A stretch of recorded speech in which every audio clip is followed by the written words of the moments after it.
What is going on, everybody? Welcome to LTMB Live. Let the madness begin. It is Thursday, October 10th. We have a good show for you tonight. There is Trump's campaign rally in Minnesota, Minneapolis to talk about. Of course, there's some war going on that we need to address as well. War? Oh, yeah. I thought kind of war was kind of out of this topic of discussion. You thought? As of late, I mean, No. War commenced. Yeah. I think anybody that knew anything about it could have predicted that it was going to happen. I think even the White House said it was going to happen. But we're going to get to that. we'll get to that.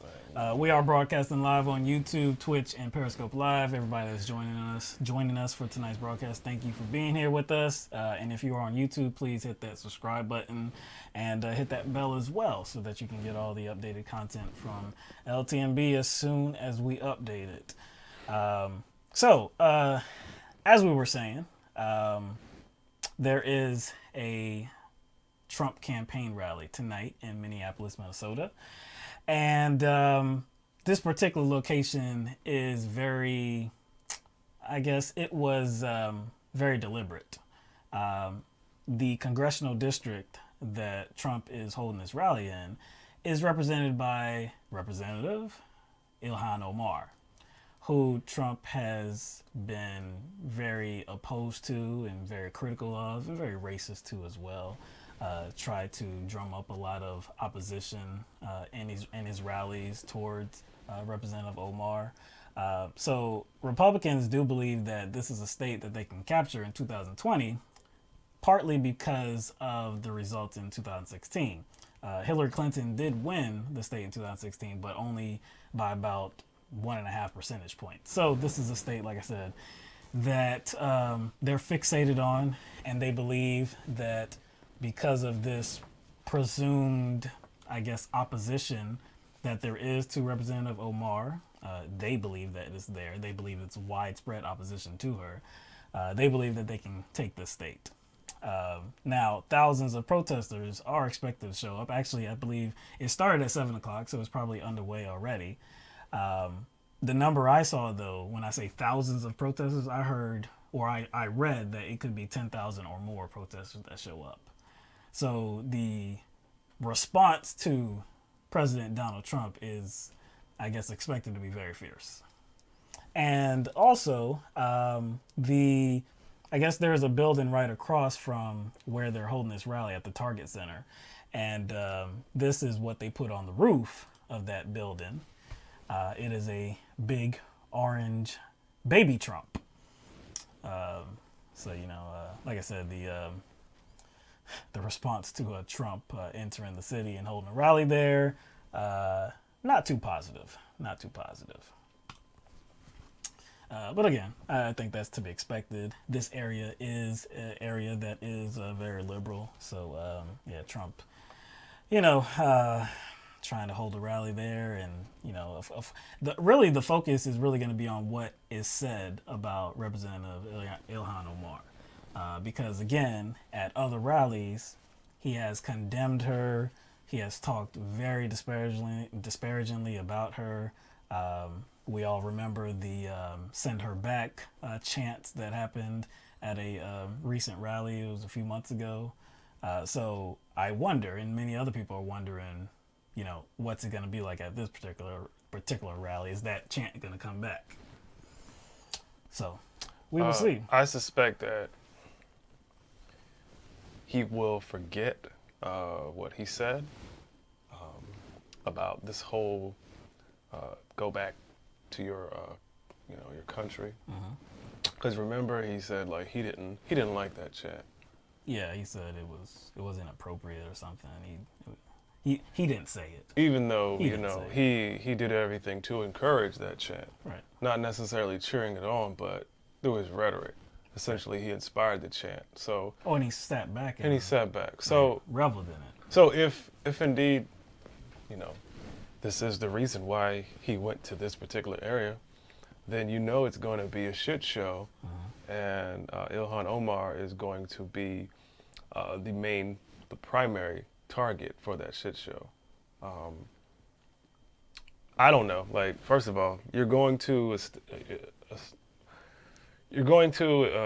state, right, that essentially chose Ilhan Omar. Recently. She's a freshman Congress member. So, like, what is Trump going to say, or what can Trump do or say to kind of cut into that support? I don't think there's anything that he can do to cut into that support. I think this is just a part of the routine.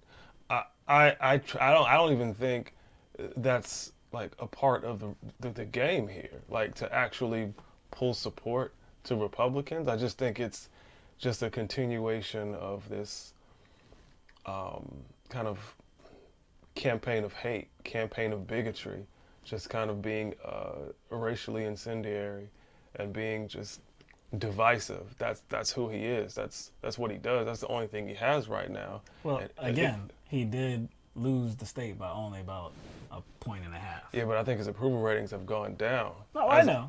As of recently, I think like the latest poll had like his net approval rating at like -11. But so he's not believing that. That was as of September. But again, he's not believing that. Him and the Republicans, they're seeing an opportunity here, and they're going to use Representative Omar to cash in on that opportunity. I don't think it's going to work. Oh yeah, I don't think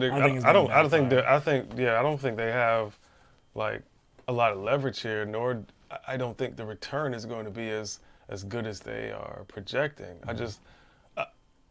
I think Trump has who he has as far as his base goes. The people who are, going to vote for Trump in 2020, the people who support him, he has those people already. I don't think... Yeah, I think he's losing support. He's losing support at this point. If he goes to Minnesota, I don't think that people of Minnesota are going to be incredibly responsive to it. Yeah. You know what I'm saying? Like, we already know what Trump is and who Trump is. So whatever support he has in Minnesota right now, I don't think it's going to go anywhere. I just think that, again, this is all a function of the type of administration he's running, and this is just another example of that, based on his campaign off of disparaging and targeting Ilhan Omar. That's fun to them. So he's also been getting into it. President Trump has been getting into it with the Minneapolis mayor, Jacob Frey. So this is over the expenses that are due to be incurred by this rally. So Jacob Frey is trying to charge, he's charging the Trump campaign over $500,000 for this rally. And so Trump's contention is that Mayor Frey, who is, of course, a Democrat, his contention is that Mayor Frey is overcharging them and trying to block them from appearing and trying to block their free speech and just their campaigning activities. So on Twitter, they have had a few back and forths. So it began with Brad Parscale just tweeting out how ridiculous it was that, these charges were so high, and Trump just, co-signing that idea as well. So on Twitter again, Donald Trump said, "The lightweight mayor is hurting the great police and other wonderful supporters. 72,000 ticket requests already. Dump Frey and Omar. Make America great again." To which Jacob Frey responded, yawn, I like that. "Welcome to Minneapolis, where we pay our bills, we govern with integrity, and we love all of our neighbors." So that was a pretty appropriate response. It did not stop there. Donald Trump did issue another tweet on this, and he says, "Someone please tell the radical left mayor of Minneapolis that he can't price out free speech. Probably illegal. I stand strongly and proudly with the great police officers and law enforcement of Minneapolis and the great state of Minnesota. See you Thursday night." And Mayor Frey responded, "Someone tell the President of the United States that he can afford to help pay for the extra time our officers will be putting in while he's in town." So pretty respectful from Mayor Frey when Trump is being, exactly what he is, and trying to be very combative and disrespectful, and trying to say that he's trying to shut down his free speech and this and that, to which it doesn't seem like that. It just seems that what he's trying to get is what's due to that city. Now, Tim Murtaugh, who is the Trump's campaign communications director, he has said that Frey's demand is ridiculous because additional security needs are coordinated by the Secret Service. Well, that's true. The Secret Service does coordinate, law enforcement, their operations, of course. They do coordinate a lot of this. But that does not mean that local police officers are not used to secure the rally, the surroundings of the rally, inside the rally, or anything like that. It doesn't mean that local police officers are not involved. They are. So just by saying that Secret Service is involved and they're coordinating all this does not mean that they're footing the bill. No, they're just involved in the coordination. So why this is a problem and why I guess this is getting so much public attention, and even why Mayor Frey is, I guess, requesting the money up front from the Trump campaign, is that there are multiple cities all across the nation that have tried and failed to get the Trump campaign to reimburse them for law enforcement costs that are related to the securing of Trump rallies. So again, these are multiple cities. I think at least 10 have reported difficulties in getting that reimbursement cost back to them. Now, I'm not going to rattle off every single city that there is, but I will name one of them, and it is the most recent one as well, and it's El Paso, Texas. You remember the big rally in El Paso, Texas, in which Trump was there, and he, I'm not going to go into a speech, but still, in that rally, or because of that rally, and because of the law enforcement costs, El Paso is requesting, or really demanding, that the Trump campaign pay them back $470,417. And that still hasn't been paid. That has not been paid as of yet. Actually, if you add up all the 10 cities together, we're talking about over $840,000. I think he owes DC $9 million. So what you're $9 saying? million. I mean, not 9 million, not 9 million. It was 9,000. 9,000. Okay. Yeah, my bad, 9,000. All right. Yeah, but it's like I said, they've tried and failed. They've put in many requests, and the Trump campaign has pretty much ignored them. Now, you might wonder, how are they getting away with this? They're incurring all these expenses. How are they getting away with not paying back what is due to these cities? Especially when you take into account the big third quarter that the Trump campaign and the Republican National Committee had. It was just announced just a few days ago that they had brought in $125 million in the third quarter. And they have, I believe, over $100 million cash on hand. So it looks as though they have much money. Looks like they have a lot of money and enough money to pay their expenses. So why are they not doing it? The reason why is that there's nothing that really says that they have to. They didn't enter into any contracts with these cities. It was really just hey, we're coming to the city. We're going to hold a rally. We want to put it in this place. We need a venue big enough to hold all of these people. I don't know if there was any discussion beforehand about costs that were incurred and the process that, had to be undergone to get that money back. That would have to be something that people would have to ask the city about, those negotiations or just those discussions. So I don't know that. But I do know that I don't believe that there are any contracts that stipulates that the Trump campaign has to reimburse the city for law enforcement costs. I guess the process is so routine that most cities don't think it's necessary. Why would you think a presidential campaign, especially the current president of the United States, why would you think they would stiff you?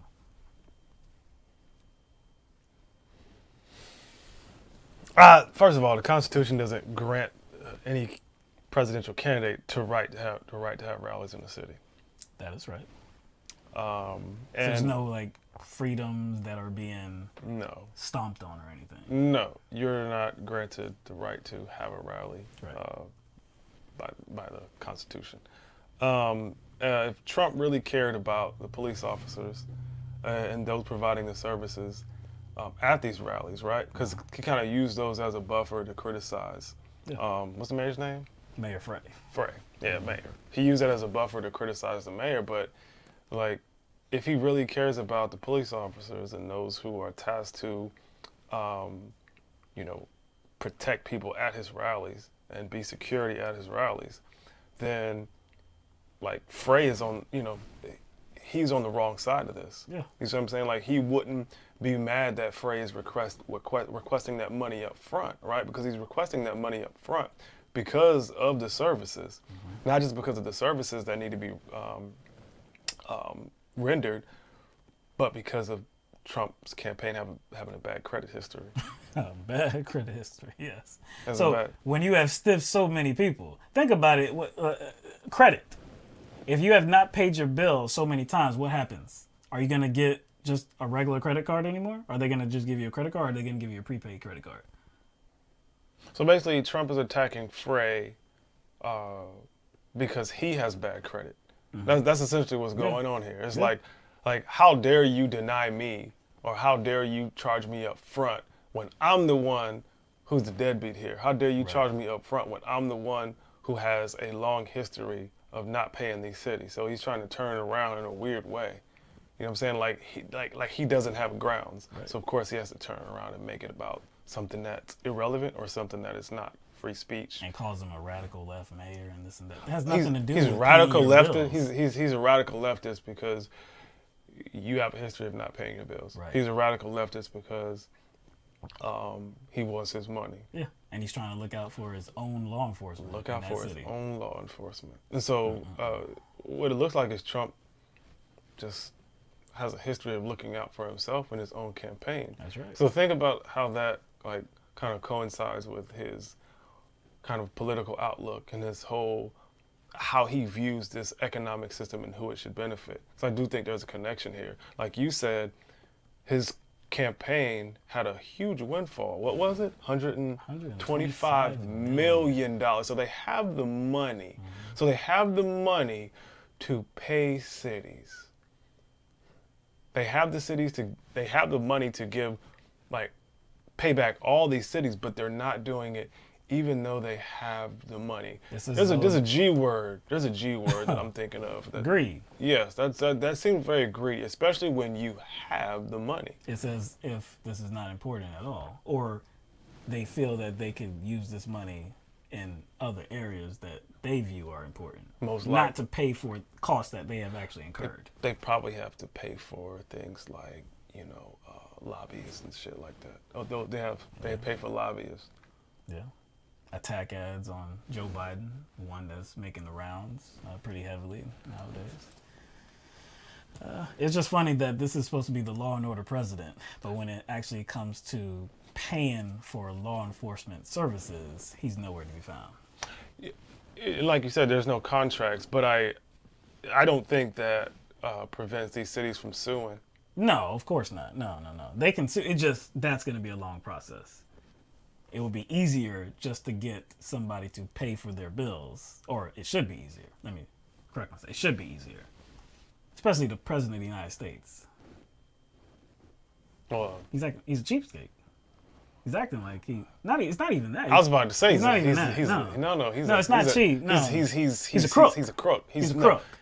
A specific kind of crook. Yes. Maybe he's like a thief. Yeah, he is. He's stealing. So wait a second. So, okay, he's stealing. So who is he stealing from? The state, right? Yeah. He's stealing from the state. Right. Multiple states. Multiple states. Upwards of what? $800,000. Right. We covered a couple of cases where women were given heavy fines and long sentences. To me, they were long because they enrolled their children in the wrong school district. Right.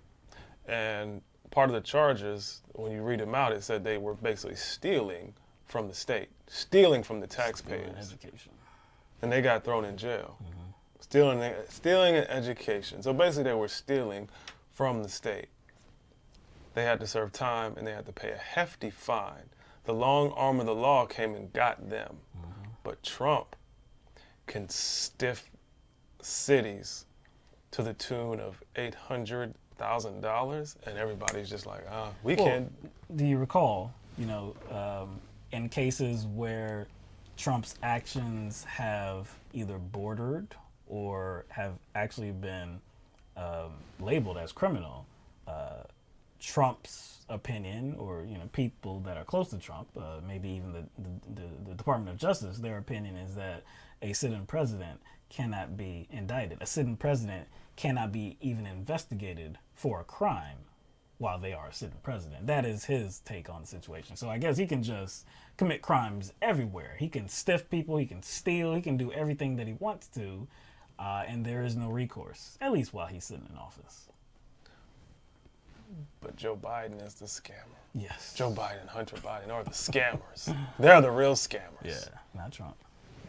All right, so let's move on.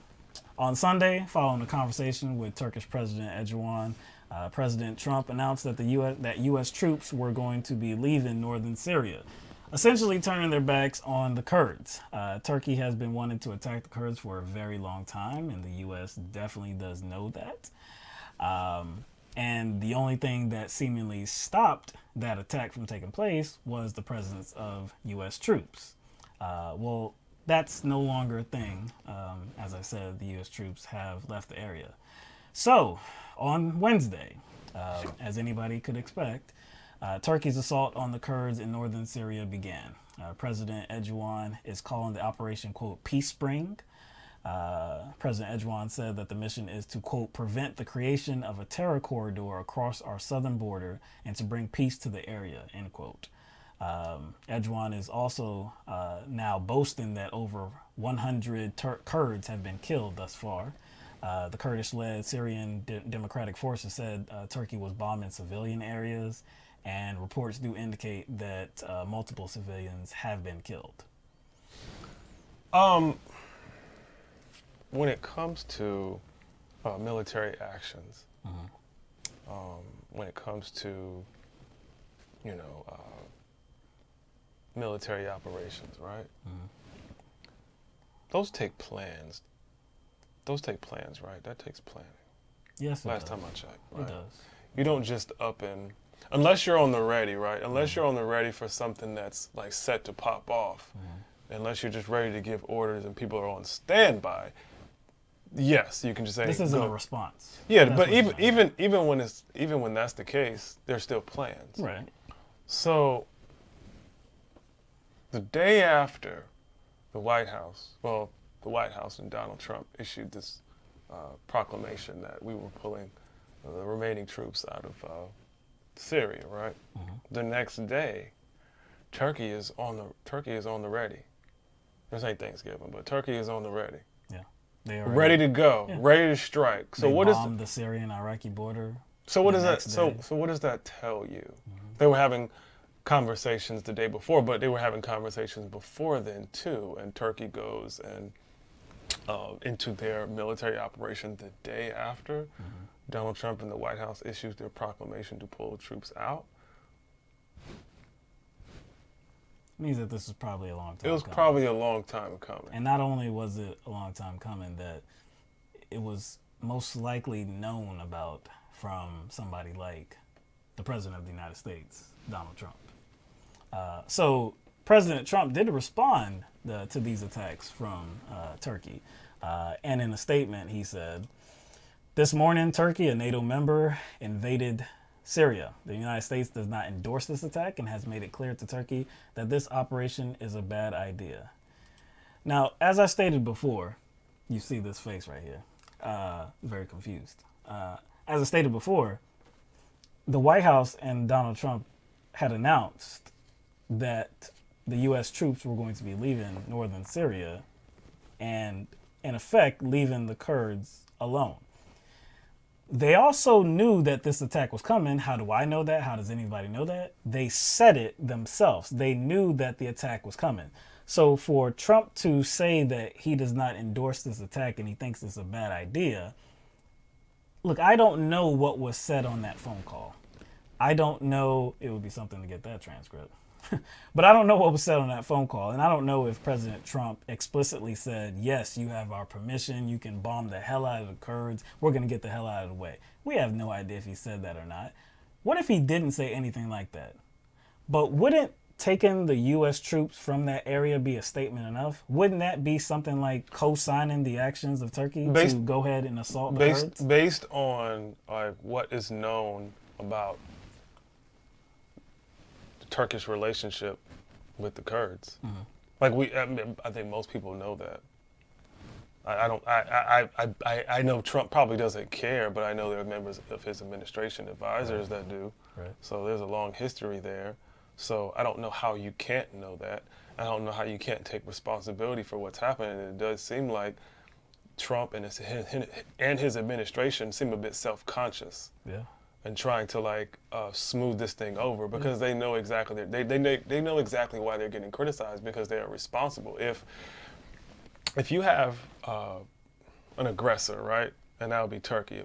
Essentially, they're not I wouldn't call them a superpower, but they do have a state military. Yes. They do have a state military. So going up against like a rebel group like the Kurds, that's like shooting fish in a barrel. It is. That's simple for them. But we know that our troops were in between them. We know that. That's a fact. So if you move those troops out of the way of that situation, knowing the relationship between those two groups, you move those troops out of the way and you just throw your hands up and say, hey, whatever happens, happens. Yeah. There's no resistance to what's going to take place. There's no resistance to a Turkish military. And also, I want to be clear about something, too. To say that there's no resistance, maybe that's not the right choice of words here, too, because before this happened, before the U.S. troops were evacuated from the area, when they were pulled from the area, there was no fighting between the Turkish people and the Kurds, or the U.S. and the Kurds with or against Turkey. There was no threat to Turkey or anything like that. So I know a lot of people say that, we want to get our troops home. We want to get out all these endless wars. We want to stop our troops from being exposed to all this violence and all this death. Yeah, I definitely agree. But what our contention was when we talked about this on Tuesday was that was definitely not the place to start because, again, there was no conflict. There was no actual physical conflict between Turkey and the Kurds, who the U.S. were aligned with. So U.S. lives were not in danger from being killed by the Turkish forces. It was essentially a demilitarized zone. So if people, especially Trump and specifically those on the left, progressives, want to pat themselves on the back for being anti-war, kind of as a response to troops being pulled from a demilitarized zone. This is the wrong place. I don't know. That seems like a bit of a spacious position to take, and then take that position, completely ignoring that you are kind of cheering in genocide. Right. You're cheering on a genocide. I mean, if you're willing to do that, cool. Still pat yourself on the back, but you got to do both. You got to pat yourself on the back and then be like, okay, I'm okay with that genocide. Also, a genocide is bad enough, but it wasn't like we were disconnected from this in any way. We were connected to the Kurds. We had promised the Kurds that we were going to protect them, and then now we have turned our backs on them. So these are the same people that fought alongside us to end the threat of ISIS. So wait. So if they fought alongside us to end the threat of ISIS, which is essentially created in a vacuum, right? What is this situation going to create? It's going to create another excuse. Yes, it seems like it will.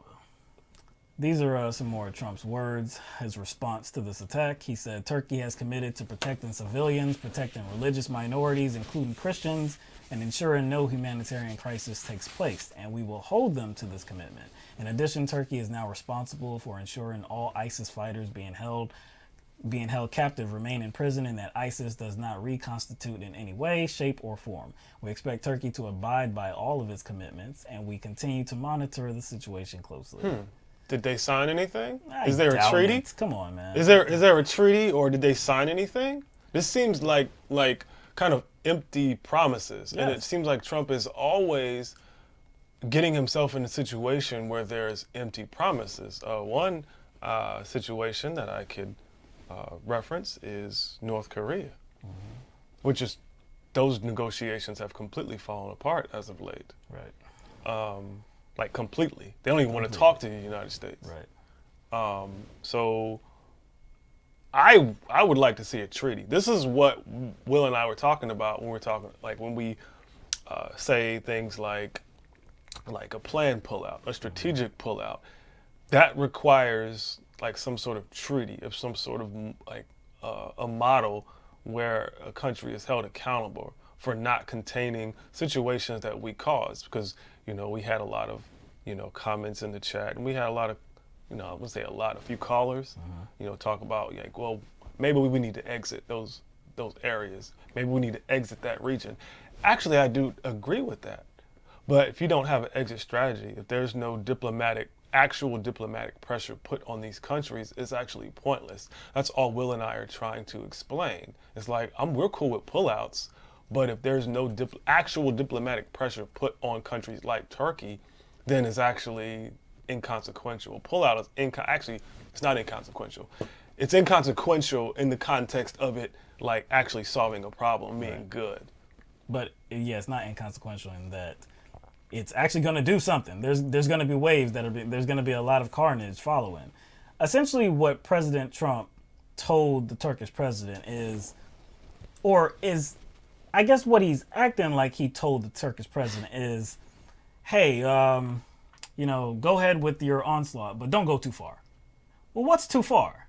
Because you understand when you go forward with an attack, we're not throwing like water balloons in the sky. This isn't like freeze tag or something like that. This is not a game. Like glitter bombs. No. This is actual bullets and bombs that are striking people, civilians, and killing them. So what is going too far if too far isn't death? Which we know was on the way when we saw this action take place, when the White House announced that this was going to happen. So we pull the troops out, troops that actually weren't in danger. And like we said on the last show, I think in 2 years, 4 American troops that died. 4 American troops that died. So you pull troops out of a demilitarized zone, that's a good thing. Right. But then you're actually creating a situation that is causing a genocide to take place. Right. Is that good? The deaths that were caused, the deaths that were lost. I mean, the lives that were lost. Yeah. In those 2 years, were they because of Turkey? They were not because of Turkey. They were not because of Turkey. Right. So again, I understand, just like what you're saying, I understand people want our troops out of these areas. We want to stop waging war. We want to stop, wasn't a regime I guess, lending ourselves to regime change and just making things more difficult, more catastrophic in certain areas. I totally agree.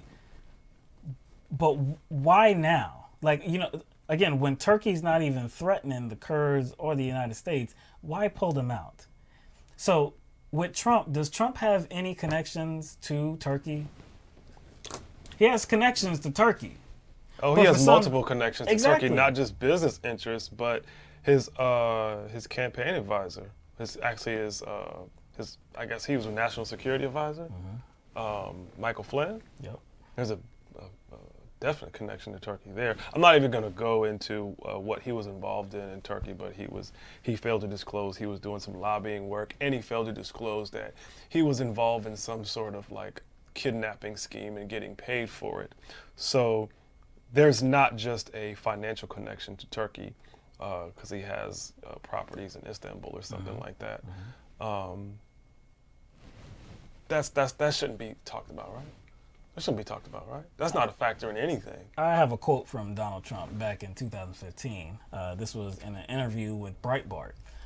He said, I have a little conflict of interest because I have a major building in Istanbul. It's a tremendously successful job. It's called Trump Towers. 2 towers instead of 1. Not the usual one. It's 2.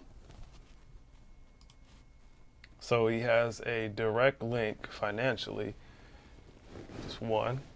And he also has a direct link with somebody who was on his campaign who is now serving a very short sentence considering what he did. Now he ended up pleading guilty, and he was complying with some of the provisions within his plea deal in the Mueller investigation. But yeah, it just seems as if Trump doesn't just have financial interests, he has like political interests as well to cover for Turkey, right, essentially because that's the country that was kind of, I would say, front and center in regard to one of his campaign people, Michael Flynn.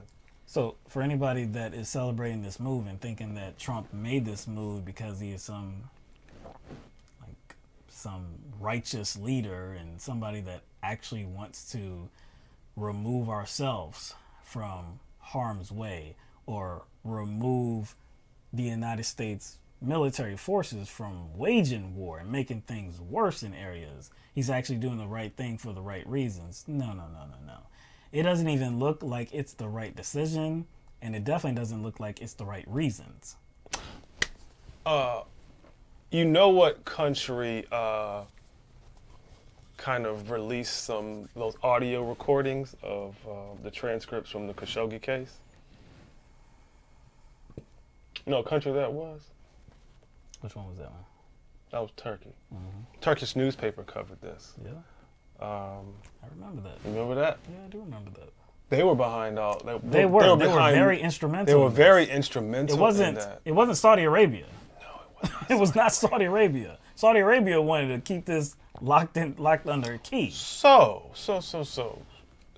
can we make a, I guess, I would say, go out on a limb here and maybe speculate that they know a lot about that situation, and not just from the standpoint of how Saudi Arabia was involved, but maybe Jared Kushner and maybe Donald Trump, because just recently, wasn't there some apprehension from the Trump administration about maybe other calls being released? Yes. Calls to Vladimir Putin, Right. Calls to Saudi Arabia. Right. So what do you think Turkey knows? If Turkey had all that information about Khashoggi and all the evidence there, is it possible that they have something on Donald Trump? Is it possible that they have something on Jared Kushner? So you're saying that he may be compromised. Who Trump was kind of very wishy-washy about.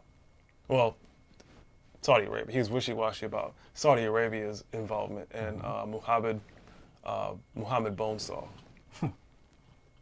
He tried to justify it. So he did try to justify it, and he pointed to American jobs and the strong relationship that the United States have with Saudi Arabia.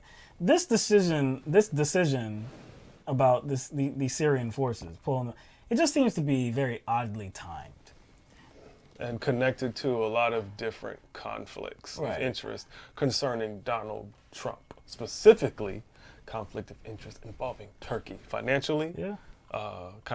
Trying to kind of reconcile some kind of political setbacks in regards to his own campaign being affected by the Mueller investigation and charges, and of course, Jamal Khashoggi. With everything else, it seems as though Donald Trump looks after old number one. It seems as though Donald Trump tries to protect himself and do what's in his best interest. He looks out for his personal interests rather than, say, the country's interests. We talked about this with the Ukraine situation. That was a personal request. That wasn't something that was being done for the United States of America because that case had already been litigated. That case had already been settled. It goes back to 2014. This was not anything new, but Biden is challenging Trump now. Biden is trying to come away with the Democratic nomination, so Trump sees him as a threat, obviously, so he wants some dirt on him. It's a personal request. Donald Trump does what's in his best interest as a person. He doesn't do what's in the best interest of the country because that comes second.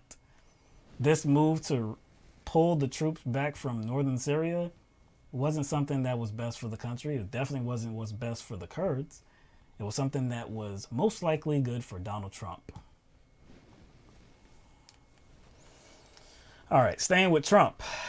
President Trump is big mad at Fox News for actually reporting the news. That's why he's mad. So a poll was released on Wednesday by Fox News, and it showed that 51% of respondents are supportive of President Trump's impeachment and removal from office. I have to highlight that "and" word. It's not just the impeachment. It's "and" removal from office. So another 4% of the respondents support just the impeachment without removal, and 40% of the respondents were completely against impeachment. So this is something that, from time to time, no matter who you are, conservative outlet, even if you're quote unquote independent, small time, whatever, from time to time, you do have to actually deal with like real news. Like you have to actually report the news. You have to actually deal with the reality. Fox News does get it right many times. On many occasions, they do have to report the news as it is instead of just trying to spin things.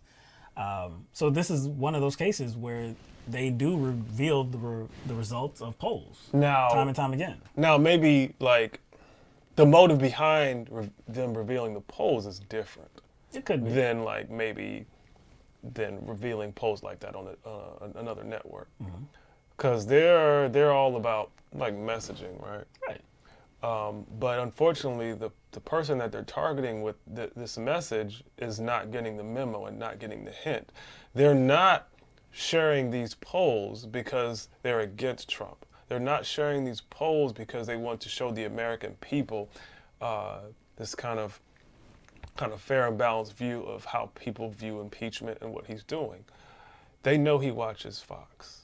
But unfortunately, they are taking for granted how narcissistic he is. They are taking for granted how much denial he's in. Because what they want to do is they want to send a message to Trump like, look, you need to calm your ass down. You need to do something different than what you're doing because these polls are real. So they support him. So they're not sharing these polls because they don't support him. They don't want to support him and don't want him to win. They're sharing these polls because they want him to kind of fall back a little bit because what he's doing at like every step of the way seems to almost invite this presence of guilt. So that's why to adjust. They want him to adjust. That's why they're sharing the polls. The things that you are doing are clearly being represented in these polls. People are having more and more negative opinions about you. So you might want to clean it up and somehow. You might want to try something else. Maybe you want to get off of Twitter just a little bit. Not completely, but maybe you want to tweet less. Maybe you want to stop offending so many people. Maybe you just want to do something different. Stop asking countries to investigate your political opponents in public. Exactly. Do something, But again, President Trump is very mad at Fox News. And on Twitter, he let that be known. So he said on Twitter, "From the day I announced I was running for president, I have never had a good Fox News poll. Whoever their pollster is, they suck." Which is hilarious. But Fox News is also much different than it used to be in the good old days, with people like Andrew Napolitano, who wanted to be a Supreme Court justice, and I turned him down. He's been terrible ever since. Shep Smith, Donna Brazile, who gave crooked Hillary the debate questions and got fired from CNN, and others. Fox News doesn't deliver for us. Is it us or the U.S. anymore? I'm confused. I don't know. It is so different than it used to be. Oh well, I'm president. All is good because Donald Trump is the president of the United States. So that's how Trump feels. Whoever the pollster is for Fox News, they suck. It's almost, it kind of feels like Trump wants Fox News to kind of mess with the results a little bit. It kind of feels like he wants them to maybe change the methodology of the polling. But Fox, yeah, he wants Fox to change the methodology of the polling, so it kind of makes him. Yeah, it's skewed to a more favorable result for him. Well, yeah, I think that. Sell that vision. Well, see, but you think about what the media means to somebody like Trump. The media, not just the media, that's all he has, especially Fox News. He needs media that's in his corner because that's the only way he can win. That's the only way he can win. And I think there are members of his administration that know that too, because your boy William Barr just had a meeting with Murdoch. He did. Rupert Murdoch from Fox? Is that the Rupert Murdoch you're talking about? Yes. Because I know this. I'm not talking about the Murdoch from 18. Oh, okay. You thought I was talking about the Murdoch from 18? I know this Rupert that works at the gas station. Murdoch! This dude at the gas station. There might be some other Rupert Murdochs or something like that. I don't know. You talking about the one from Fox, though? There ain't nobody work at the gas station named Rupert. I guarantee you won't find nobody Rupert. named Rupert. So he had a meeting with, who you said again? Barr. William Barr. I wonder what was said. DOJ. I wonder what was said. Why would William Barr? Why would William Barr want to have a meeting with the CEO of Fox? Maybe because they want to control the narrative. Maybe they want to get some of these hosts online. Come on, man. Or in line, like Shep Smith, Napolitano, Chris Wallace. Wouldn't that be beneath That would be President Trump? He wouldn't stoop to that. Yeah, but see, it all makes sense considering a few days ago, Donald Trump and members of his administration, including his lawyer, said that they will not be participating in any impeachment inquiry.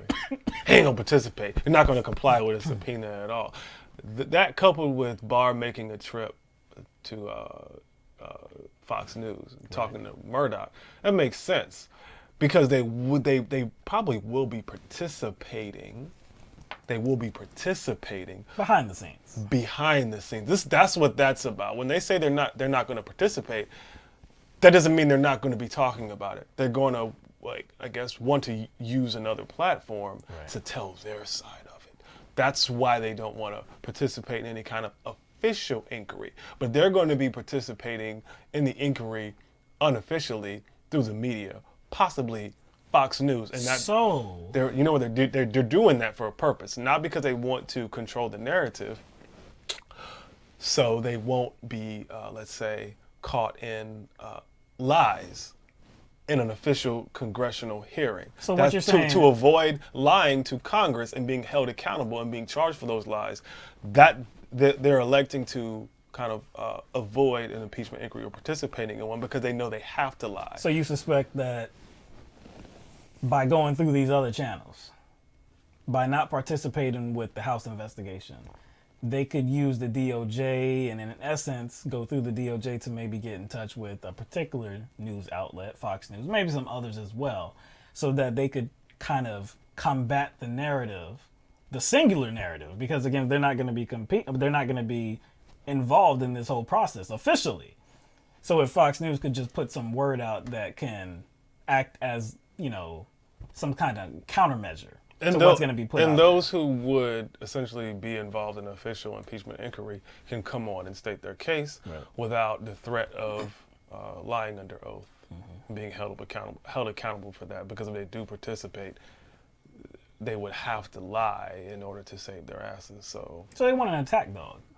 Dogs. That's why they brought in Trey Gowdy just recently, or Trump brought in Trey Gowdy to his legal team. It's gonna be a valued member. It's gonna be a valued. Is he worse than Giuliani? Or is he better? Boy, I think he's more competent. I think he's more competent than Giuliani. In effect, I don't know. I'm sure Trey Gowdy would still want to go through the Benghazi hearings if he could. I'm pretty sure that he still would want to. Interesting that you bring that up because it again, this is not me boosting up Hillary at all, definitely. But didn't they do that? They did eight or something like that? 8 investigations? But didn't she show up? She did. She cooperated.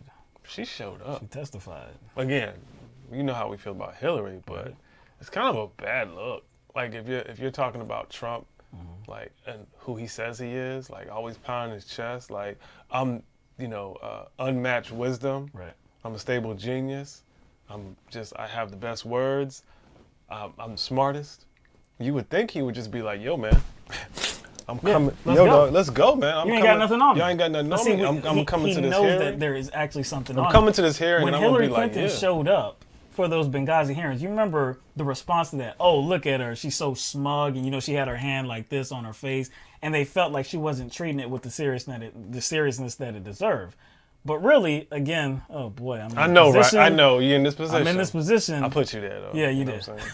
But for me, it felt like I have nothing to be concerned about because I didn't really. I didn't do anything wrong. I think I'm here. That's the reason why we brought it up, because I'm talking about her mindset. Her mindset was saying, "Well, I have nothing to be concerned about, so I'll be here and I won't be afraid." Yeah, because I'll go through this whole. I'll go through it because I don't have to lie. Right. So I can put myself through this without having to lie under oath and then be charged with something for lying. So when Trump doesn't want to participate, kind of makes him look weak. I think that maybe the opposition party should kind of use that fact, because it's like, it's not even just that. I mean, both of them, well, when Clinton was in office, her husband, weren't they investigated for that land deal? Yeah. Subpoenas were issued. They had to comply, which they did. There was some fishy shit going on with that, but they complied with that. When Eric Holder was issued subpoenas because of Fast and Furious, he first said, I'm not complying, but you know what he ended up doing? He actually complied. And guess what? He had to testify. Both, I think, Obama's, there was some land issue that they had too, where there was some subpoenas issued and they complied. Also, the House Republicans investigated or reopened an investigation into the Clinton Foundation. They also reopened an investigation into the emails. Right. So it's like there's this like attitude that Republicans have, including Trump, that they're just unfairly targeting this president. And it's unprecedented how much harassment this president is going through, and they just want to take my election away from me and stuff like that. I'm like, dog, you're not the only one that's ever been investigated. Right. This is par for the course, man. All right, so let's move on. All right. Democratic presidential candidate Representative Tulsi Gabbard is considering making a major move. Gabbard recently revealed on Twitter that she is weighing whether or not to participate in next week's presidential debate. So, of course, she has qualified for that fourth debate. She has yet to qualify for the fifth one. But again, she is considering not showing up for the debate. And she explained that it was because the DNC is rigging the process. So she did upload a video to Twitter, and we're going to show it for you here.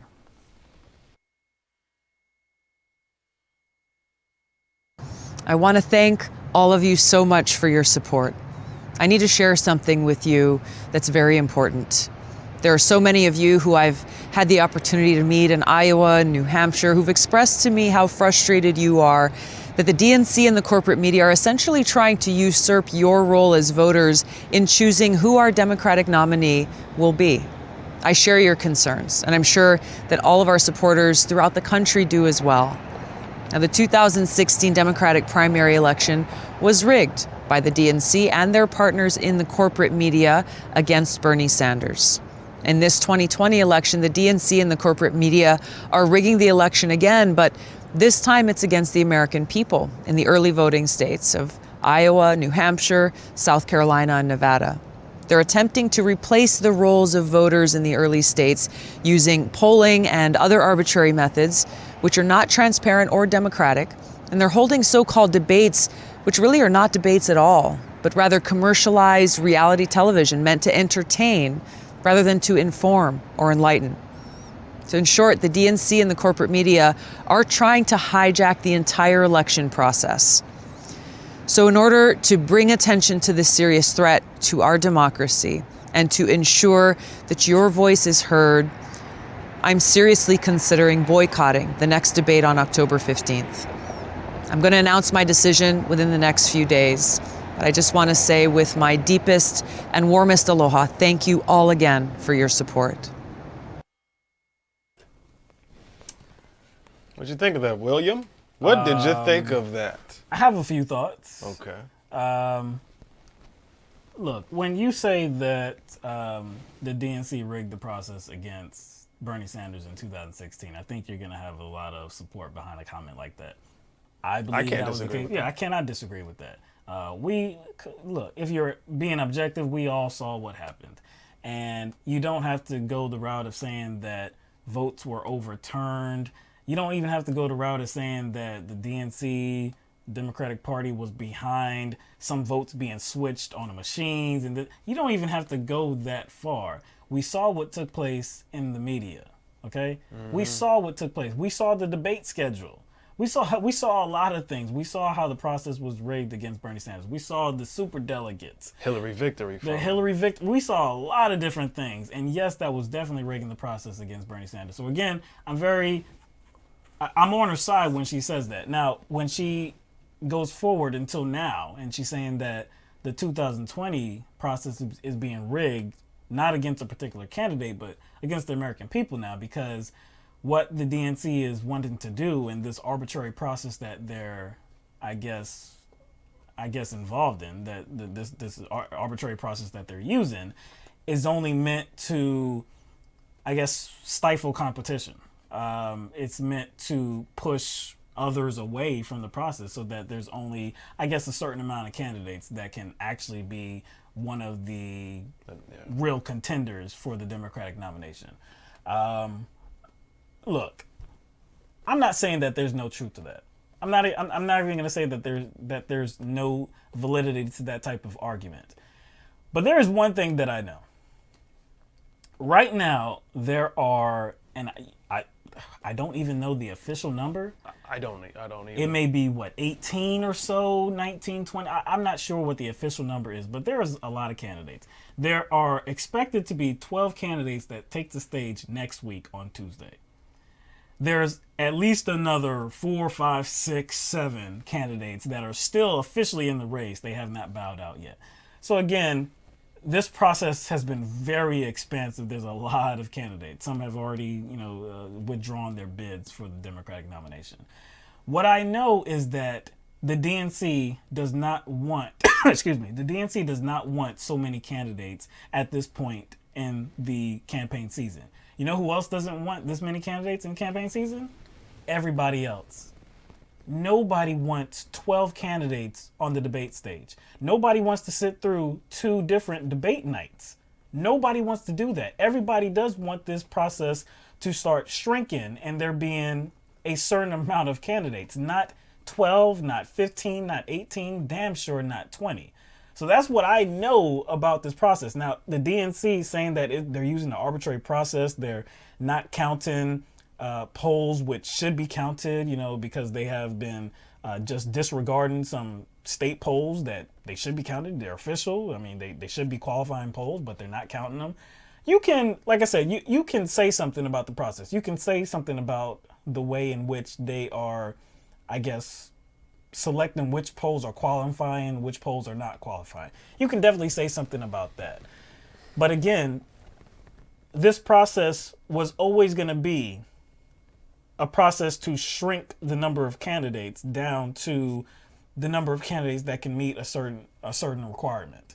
And we're seeing that play out. So again, I support her to some degree.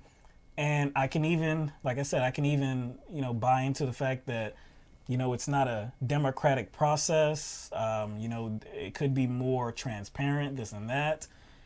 But still, as we get into the first caucus and as we get into the first primary, does anybody expect that there's going to be 12 candidates?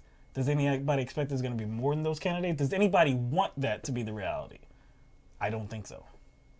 So it's always going to be a process of weeding certain people out of contention. Yeah, I think that maybe she should have talked about kind of the 2 major issues she brought up separately and not connect them. Mm-hmm. The one issue being how the process is essentially rigged. And I think sometimes, like, when the mainstream media uses that term, they use it incorrectly based on the context, that people present, based on the context that people present that word as being. When we say rigged, we're talking about, like, how the media misinforms people intentionally about a candidate, or the media has a campaign against a particular candidate that's essentially unfair, and the media has influence on voters. So that is essentially a kind of a rigging effort. So again, I'm with her on that too. Not just like rigging the process, but I think she should have talked about that issue separately from the other point she made, and that's something about. She said something about the debates being like a reality show or something. Yeah. What did she say? Did she say it was the word reality show or something? She said something. I don't know if she actually said it was what she could have, but she said basically what she was saying was that the debates were not meant to inform the people. Were not meant to enlighten people. It's a spectacle. It's basically a spectacle. It's meant to entertain people. It's meant to entertain people. That actually can be true, but I don't think like that rigging process has anything to do with that. No, I don't think those two things are connected. I would kind of push back on that a little bit. Yeah, we can I don't think like, talk about the questioning and stuff like that, and maybe the bias questioning. But to say that it's I don't think to say that we've gotten something out of it. Yeah, I think we definitely have gotten something. I think so. But because one could happen without the other, meaning like, okay, what if the process wasn't rigged? What if the debates all of a sudden now become not for entertainment? Right. You see what I'm saying? Mm-hmm. Or vice versa. So I don't think those two issues are connected. But we have what we have as far as the debate format. Like, I'm talking about it beyond like the qualifications for the debates. The debate has a format. And with this format, and with having so many contestants, so many candidates, it actually creates an environment where there may be more attempts by these candidates to have more of those gotcha moments. And quite frankly, Tulsi Gabbard has done that. Yes, she's had maybe one or two of the biggest moments. And guess what? I understand why she has to do that. Because she's polling low. She has to get her name out there. So she has to have those moments where it's like she punches somebody in the chin or just like gives a gut shot. And so how is this all about entertainment? She was making a good point, but that's strategic, and she knows why she's doing that. And so it's like if the debates get kind of narrowed down to a smaller group of people, then it's less likely that these debates will turn into what Tulsi has characterized them as, and that's kind of venues for entertainment. So it actually kind of these debates retaining like a large group of candidates kind of creates the conditions, in my opinion, it creates the conditions for it just to be a bunch of like, candidates using it as opportunity to just be like, Look, this is an interesting move. One, it's kind of weird that she would put this out there without committing to it, to say that I'm really thinking about it. I'm seriously considering not showing up. Well, if you haven't made a decision about it, then why would you put it out there? If you have made a decision, that's when you should say it. But just to like pump fake and say like she wants to lend voice to the people that feel like their voices are being taken away because maybe a candidate that they support are not being given a fair chance in this process. So if you feel like you need to do that, then you would just go ahead and say, well, no, I'm going to boycott these whole proceedings because it's an unfair process. Don't like say, I think I'm going to do it. I don't know. I'll let everybody know in a few days. It doesn't seem like it's real. You said she pump faking. So are you saying if someone's pump faking, they're pump faking for someone, right? Usually when someone issues a pump fake, it's not just like a pump fake like in a vacuum. Right. It's not like I'm just pump faking out here. I'm by myself on the court. Mm-hmm. You pump faking because you want to, cause someone else to act according to that pump fake. So it's possible, but it could be that she's pump faking for herself too. It could be that she's just trying to draw up interest into herself. Now, if she doesn't like go ahead with this decision and actually boycott the debate, still it would have been talked about for these few days leading up to the debate. So maybe still that does something for her numbers, maybe something to the interest in her candidacy. I don't know. But if she does boycott the debate and leave herself off of that stage, I have two feelings about it. You know, one, she is passing up an opportunity again to talk to the American people, to like really make her case. You don't get national television time like that very often, especially during, you know, on stage with the other candidates, maybe to push back on somebody. I don't think she would push back on somebody like Biden because she hasn't done it, but still maybe she could push back on some of the other candidates. So again, you don't get that type of opportunity too often. And she did qualify for the debate, so why not use it? But the other way that I feel about this is that if she does, again, you know, like I said about maybe the pump fake or whatever, her leaving herself off of that stage may end up possibly working out for her campaign. Like you admitted, she is not polling very well. She's polling pretty low right now. So if she makes a drastic move like that, maybe somehow it ends up working better for her campaign. I don't know. Yeah, because it does seem like a strategy, because if you're not going forth with it, like you said, she's pump faking, then it does seem like she still hasn't decided whether it's a strategy she's going to use or not. Because if you're truly about it, and all of the things you said about the rigging process and the, you know, the process that the DNC uses in regards to who qualifies for the debates themselves and what you characterize them as being, if all that's true, that decision would have already been made. Right. So it does seem like maybe that's a strategy, considering that it doesn't seem like the move she's made at the previous debates has caused a significant change in the polls for her. So maybe she has to do something different. I think it's like, it's not irresponsible to speculate which candidates will get the least amount of time. And she probably will be one of those. So she knows she doesn't have the same opportunity that maybe like a Bernie Sanders has, or so why not Elizabeth do Warren, drastic? Joe Biden, even a Buttigieg, or work some of the other, Kamala Harris. Yeah. She knows that. So obviously she's been doing, it's not working. So maybe she gets more time in the press by staying away. More time in the press, and then if she gets more time in the press, it's going to be based off of something that kind of she galvanized, she caused.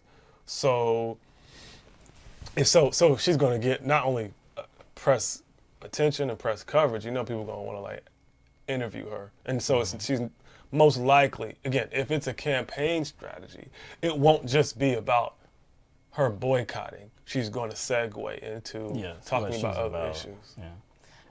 I will play devil's advocate for that position. And actually, that was my position as well, saying that, hey, maybe this might help her. I'll play devil's advocate for that just for a moment. Oh, yeah.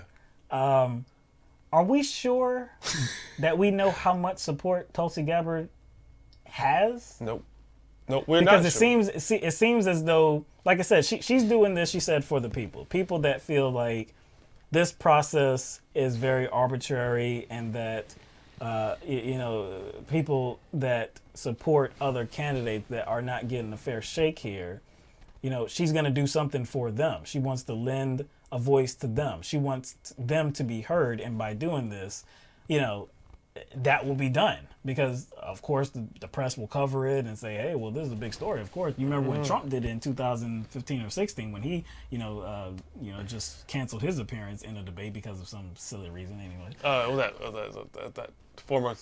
that the former Fox host? Yes, it was Megyn Kelly. After that whole thing, I remember that. But anyway, like I said, I'm not sure how much support she's been polling very low from the very start, and it hasn't gotten much better. Now, she does have enough contribution. She does have enough individual contributors to her campaign so that she did qualify for the fourth. She didn't qualify for the third debate, but she made it up. You know, she did more work. You know, she already had qualified in terms of the contributors, but in Poland she hadn't. Before the fourth debate, she got there. But still, it's still very low numbers. So I'm just wondering, how much support do you even have? Like what's your ceiling here? You know, how, even with an action like this, how much support are you looking to like increase your numbers by? When we talked about the third quarter fundraising numbers, of course, we talked about Bernie Sanders leading the way with over 25 million. Now, we talked about other candidates. I think the other candidate at the time to release his numbers was Pete Buttigieg, was at about $19 million. We talked about Cory Booker. Excuse me. We talked about Senator Cory Booker that was at $6 million. We didn't get to talk about Elizabeth Warren. Senator Elizabeth Warren was right behind Bernie. She raised $24.6 million. So Joe Biden, $15.2 million, which for a front runner and for somebody that corporately connected. Yes, soliciting mega donations from mega donors and all of this, that's a pretty low number. Senator Kamala Harris, about $11 million, $11.5 million. Andrew Yang, about $10 million. Marianne Williamson at $3 million. Amy Klobuchar at $4.8 million. Governor Steve Bullock, who no one's talking about anymore, is at $2.3 million. And another person nobody's talking about in this race anymore, Senator Michael Bennet, was at $2.1 million. The numbers that we don't have, which they technically don't have to announce yet. I think they have until October 15th to announce what their their third quarter results were. But I have no results from Tulsi Gabbard whatsoever. So we don't I think really, that's a bad sign. That's a bad look. Again, if you felt that, the amount of donations you received was noteworthy, and you wanted to put that out there, and most likely when they put those numbers out there, they're putting it out there as kind of a sign. You know what I'm saying? Hey, we're doing good. Yeah. Like, even if there's other candidates that have a significant amount or more, significantly more than me, hey, this is what we have. Yeah. And so I do have support out there. We're just going to look to build that support. So, I mean, for Governor Steve Bullock, $2.3 million, that's good for him. I mean, if that was Bernie Sanders or any, Biden or Harris, that wouldn't be it good. It kind of represents where he's at. Exactly. It represents how much support he has. So again, do you think she's going to be toward the bottom? Yeah, that's what I'm saying. Like, the top? Again, if I'm Michael Bennet or Steve Bullock, like I already know that Bernie Sanders, Elizabeth Warren, and Joe Biden, Cory Booker, Kamala Harris, they're going to be pocketing more money than me. So them releasing their numbers when that's 10 times as low? Yeah. 10 times. I mean, Michael Bennet is Bernie Sanders raised 10 times as much money as him. Right. And he released his numbers. Yeah. So it's just weird that we haven't heard anything from Tulsi Gabbard's campaign. It feels like she's overestimating or overstating. Maybe I won't say that she's stating it, but it seems that she is suggesting that she has a much larger following, a much larger base of support than what is reality. That's what it seems like to me. So, look, we'll see if she actually follows through with this proposed boycott. Like she said, she's going to announce her decision in the next few days.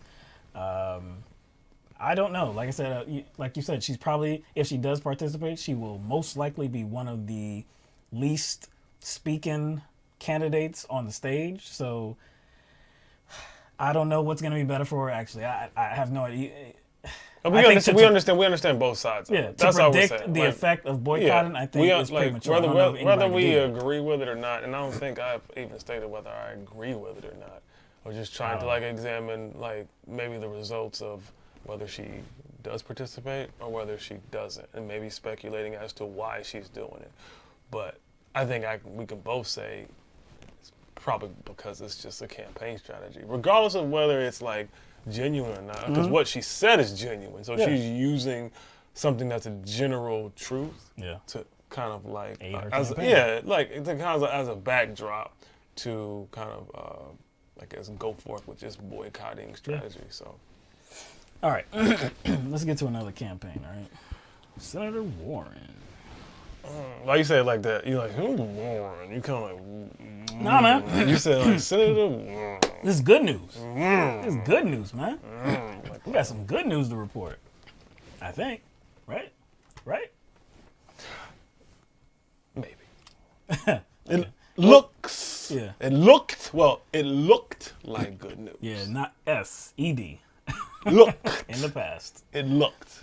All right. So, Senator Elizabeth Warren, who is running for the Democratic presidential nomination, continues to make news in her effort to attain that nomination.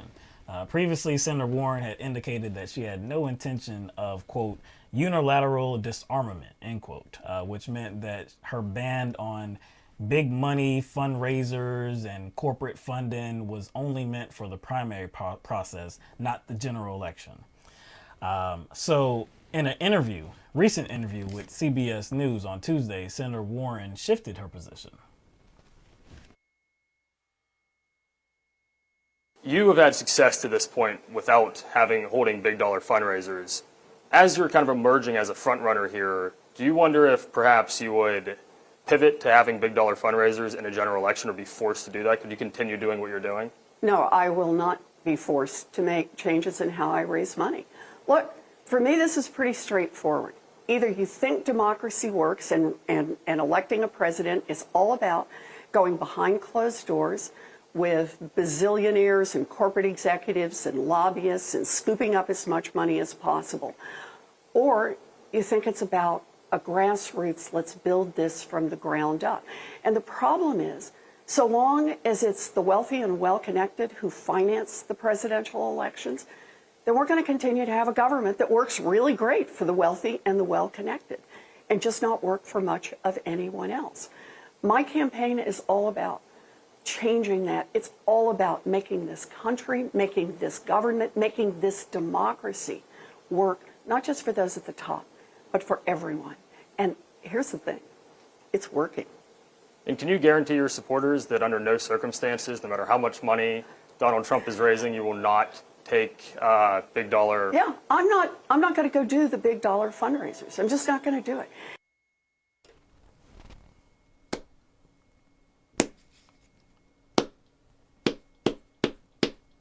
Had to start with the slow clap. Man, that was great news. That was great news because, again, had to lead off with the unilateral disarmament that we have talked about before, in which she said that I guess that process of not taking big money, not taking corporate cash, not using super PACs, that was only going to be a ban on the primary process, not the general election process. And we, again, when we talked about this, we said, that's whack. That sounds Hillary Clinton-like. No, not Hillary Clinton-like. That sounds exactly like Hillary Clinton, because Hillary Clinton was, of course, against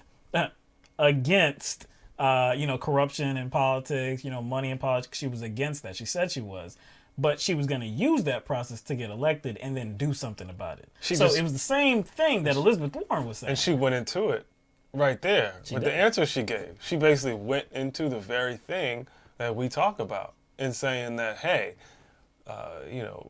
having big donors like that will corrupt the process. So? She said it herself. Now, first of all, I think what she tried to do in that situation was what she always does, is she takes a direct question and then kind of doesn't really answer it directly, and then she kind of goes into a kind of a political speech, general political speech, and this time she did it about corruption. This is what forced the interviewer to retort with the same question. Like, okay. But give credit where credit is due, man. Look, stop criticizing. So give credit where. Look, her campaign even confirmed what she had said during this interview. Right? You want me to read a little bit more details? Go ahead. Can I go ahead? Go ahead. All right. So they confirmed this on Wednesday. Her campaign and her campaign aides confirmed her words on Wednesday, okay? So her aides said that while she wouldn't attend big money fundraisers for her campaign, she would attend big money fundraisers for the Democratic National Committee. Hold on. What?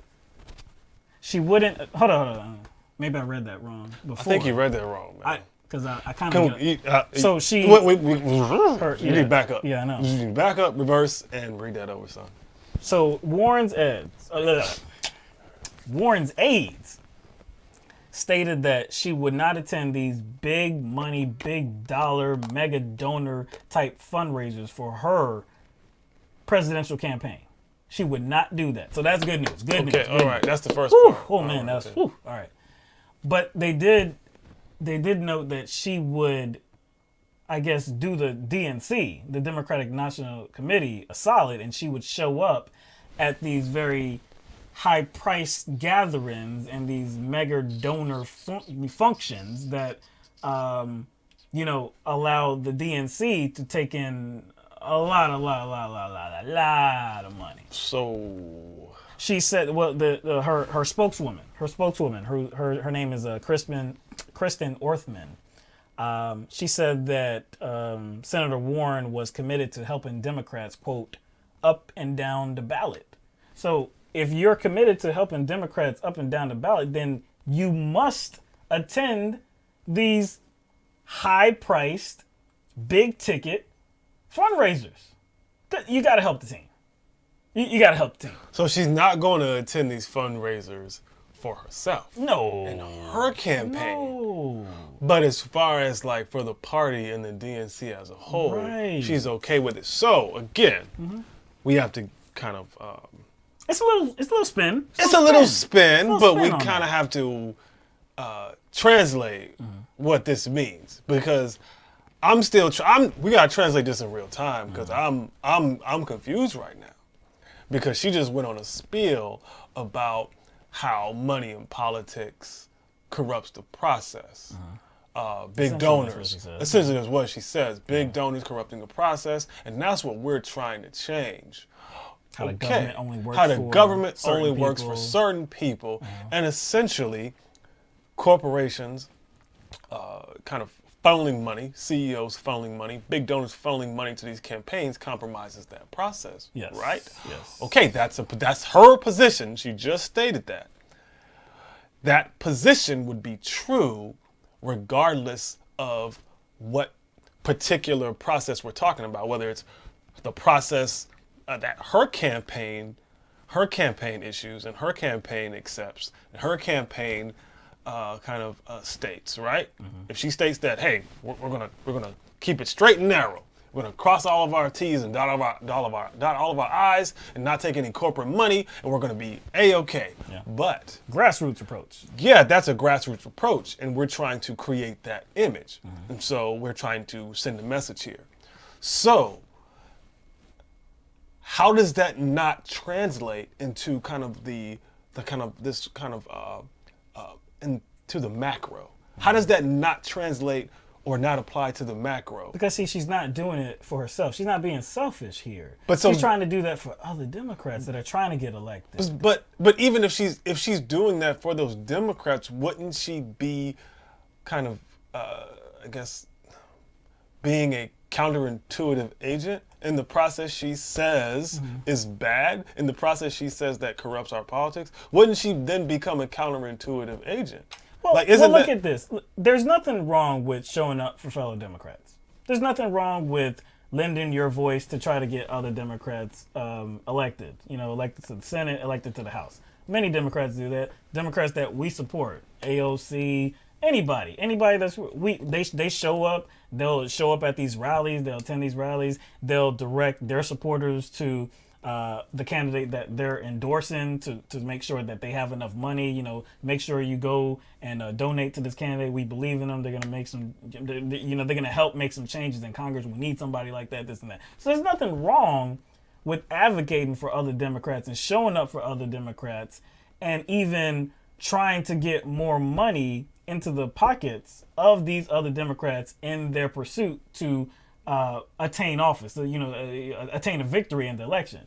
But this right here that Elizabeth Warren is talking about seems a little familiar.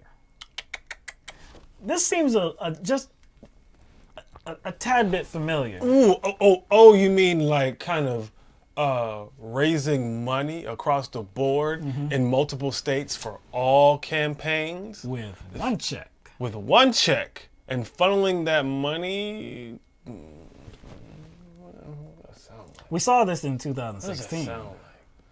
Listen, what does that sound like? It was What was that called? Hillary Hillary. Victory Okay. Fund. Yeah. The Hillary Victory Fund, which, you know, back in the day, you know, we reported on this, and we did admit that President Obama had a fund just like this, but it was a little bit different because It started. it after he actually attained the Democratic presidential nomination. Hillary started Hillary's. in 2015. Exactly. So they were raising all this money while she didn't even have one delegate yet. Oh, she had delegates. I mean, she had super delegates. She didn't have. She didn't win any delegates at this point. I feel that. But still, we talked about how obscene and how inappropriate it was because with one single check, you could send over $300,000 to the Democratic National Committee, but it wasn't really. I mean, look. Officially, of course, it was to the Democratic National Committee, and it was because of the different state Democratic, offices across the state. So it stood for all those different states. You were not writing a check just to the nationwide Democratic National Committee. You were writing a check to all these other state Democratic parties.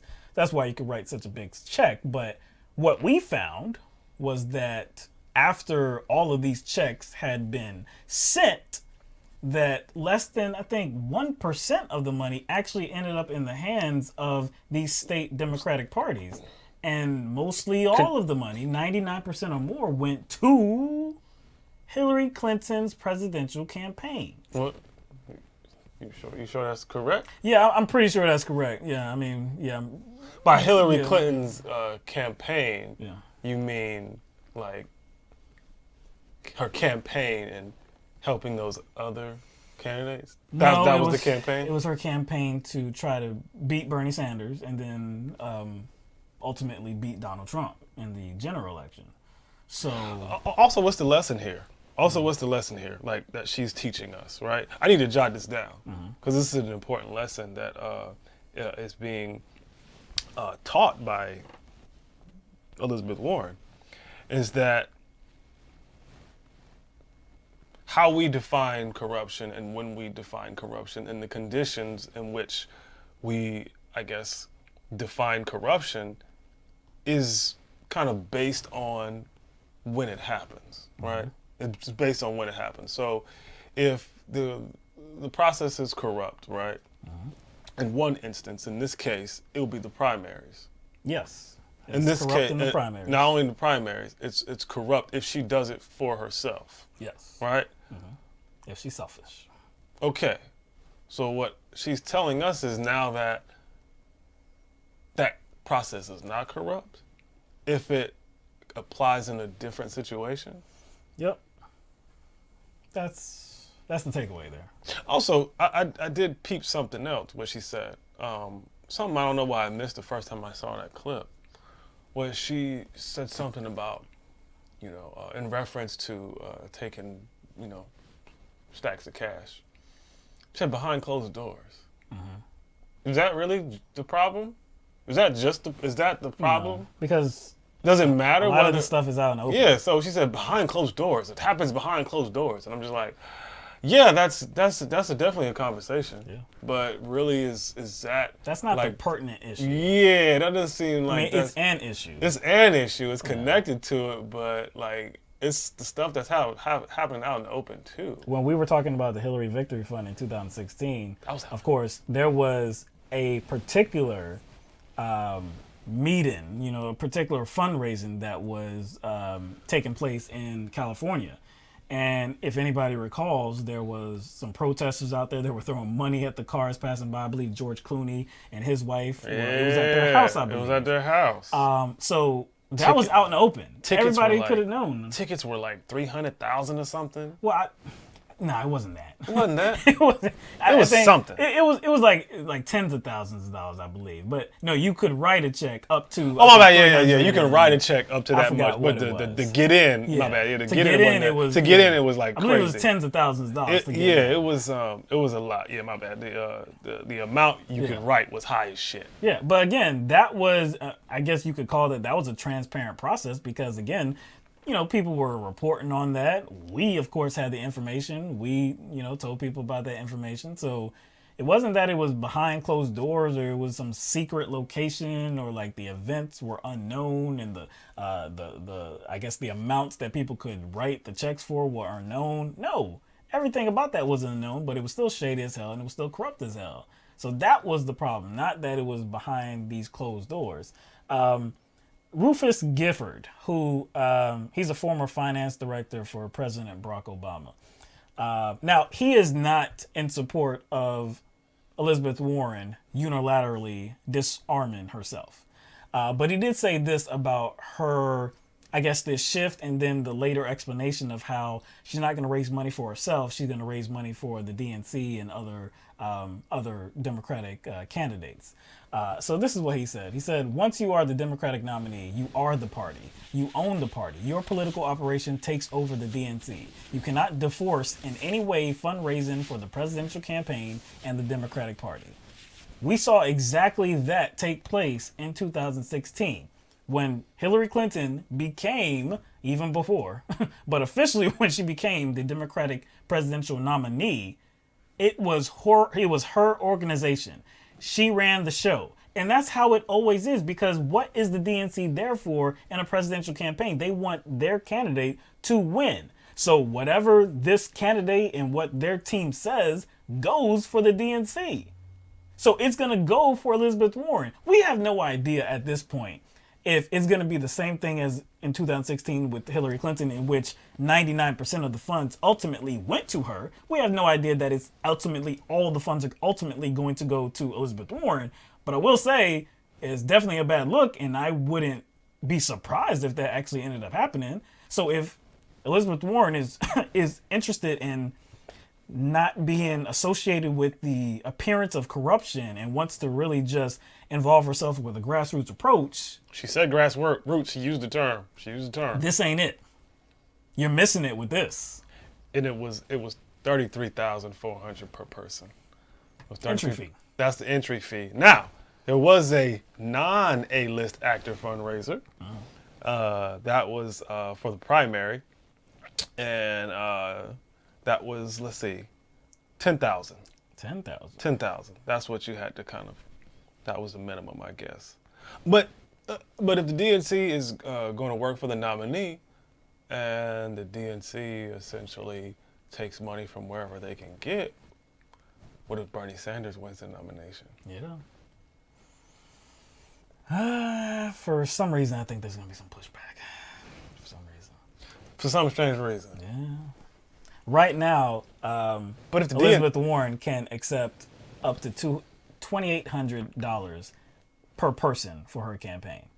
But through the DNC, through this process, through this victory fund, whatever you want to call it, one person can write a check for $355,000. 300, or is that a couple? I'm not sure if that's a one person or a couple. It could be a couple. But it's up to $355,000, one check, 300. Now, if it does end up going to Elizabeth Warren, or most of the money ends up going to Elizabeth Warren, boy, that's a come up from $2,800. Well, that's definitely a come up. But like you said, if Bernie wins the nomination, I wonder what's DNC is going to do. Like, what's Bernie going to do? Is he not going to kind of? I don't think he's going to do what Elizabeth Warren is agreeing to do. Now, again, will he show up for other Democrats? Will he lend his voice for other Democrats? I'm sure he will. He did for Hillary Clinton. So, I mean, But no, I'm talking about with this same process. Will he do it this way, though? No, I don't believe he will. Because in 2016, he did have the opportunity. They gave him the opportunity to have, I guess, a Bernie victory fund. Yeah, we can rake in some of this cash for you. Right. and he declined that opportunity. So I don't think there's any way that Bernie Sanders would be okay with these high ticket, big money, mega donor types of fundraising events, whether it's for him personally, for his personal campaign, or for the DNC and all these other state Democratic parties. I don't think we'll see that. All right. All right, so let's get to the last one of the night. All right. Go into some sports news, all right? But has a political take. Yeah, it's political not, angle to it. Not really about sports, really too much. Not really. So on Friday night, Daryl Morey, who is the general manager of the NBA's Houston Rockets, Morey tweeted out a message of support for protesters in Hong Kong. So it included a picture that read, quote, "Fight for freedom, stand with Hong Kong," end quote. So Morey was referring to millions of protesters in Hong Kong who are fighting back against a proposed bill that would allow criminal suspects to be extradited to China. So Hong Kong has operated under a principle called one country, two systems for over 2 decades. And this would destroy that type of policy, that principle. So Morey did not criticize China specifically, didn't even mention China, I don't believe. He didn't specifically criticize Carrie Lam, who is Hong Kong's chief executive, who is the head of the government in Hong Kong. And she's the one that is pushing this bill. Really what Morey was saying was that he supports freedom and democracy. That's really the gist of what he was getting at. So China, though, had a very vitriolic and reaction, a very angered type of response. So they demanded a retraction. The owner of the Houston Rockets, Tillman Fertitta, publicly distanced the team from Morey's comments, saying, quote, "Daryl Morey does not speak for the Houston Rockets," end quote. And he also reassured China that the Houston Rockets are not a political organization. So Daryl Morey deleted his tweet and then issued a statement expressing his regret that people in China were very angered by his earlier tweet. So you would think that maybe that would be the end of it. This is just one man. Of course, he is, an integral figure, especially in the Houston Rockets organizations. He's the general manager. But he deleted his tweet. He expressed his sorrow that people were mad about his tweet. Kind of tried to explain where he was coming from. Didn't mean to offend anybody. Again, you would think that, especially with the Houston Rockets owner distancing the team from his comments as well, you would think that this would be the end of the story, but it was not. So the NBA commissioner, Adam Silver, got involved, and his initial statement or his initial response to this controversy was that he expressed regret for offending, quote, "friends and fans in China," end quote. But he also maintained that Morey had the right to free expression. So this left a bad taste in both sides' mouths, and both sides being China, people that were mad in China, and also on the other side, you could say the people here in the United States of America that felt like, I guess, his financial ties to China were more important than freedoms. So Commissioner Silver then issued another statement. And in this statement, it read in part, "It is inevitable that people around the world, including from NBA and China, will have different viewpoints over different issues. It is not the role of the NBA to adjudicate those differences." He also added, "The NBA will not put itself in a position of regulating what players, employees, and team owners say or will not say on these issues. We simply could not operate that way." So that was unsatisfactory to China and broadcasters in China as well, brands in China. So CCTV Sports, which is a division of China's state broadcaster, said that the network would, this is the network that would air the preseason games of the NBA that are taking place in China. Really preceding this whole story is that this is October. So this is the preseason time for the NBA games. And there were 2 games set to take place in China. One was set to take place today on Thursday in China. And actually both games feature the Brooklyn Nets and the Los Angeles Lakers. So again, that preceded that served as the backdrop for all of this controversy. So again, CCTV Sports, which is the network that would have aired these games, they responded to Adam Silver's latest comment or his latest response by saying, "We believe any remarks that challenge national sovereignty and social stability do not belong to the category of free speech." So again, there's still this angst, there's still this animosity. Chinese brands have been suspending their ties to the Houston Rockets. Broadcasters have said that they won't televise Rockets games. Multiple NBA events in China were canceled. There were a lot of banners that were up and I guess around China, around the city that they were in. Actually, it was two locations that the games were due to take place.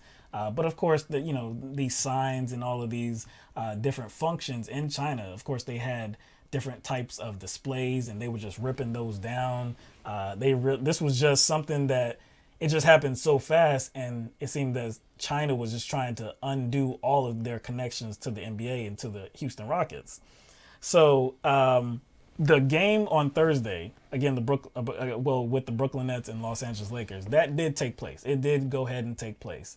There was a lot of speculation that it might be canceled, but it went ahead as planned, but with some restrictions. So there was supposed to be a pregame press conference with the commissioner of the NBA, Adam Silver. That was canceled. Any media availability with the players or coaches after the game, nope, that was shelved. That was canceled. There was some reports of how there were maybe some people in the stands with some words of like support for Hong Kong or something like that, and that was confiscated. So like I said, it went ahead as planned, but like I said, not without some incidents. And so the next game is still due to take place, I believe, on Saturday, again, featuring the same teams. And I guess presumably it will have the same restrictions in place, because my feeling, and probably everybody else's feeling, is that China does not want to hear any other type of, I guess, alternative or position. support for Hong Kong and the protesters. They don't want to hear that anymore. So that's where we are right now. Again, there are two sides to this, and definitely one side is China, which they're upset and they feel like their sovereignty is being threatened because Hong Kong is in China, but it is its own kind of district, region. It is a city in China, but again, like the principle that I quoted, one country, two systems, they kind of deal with their own thing. Kind of like Catalonia in Spain. They have their own thing.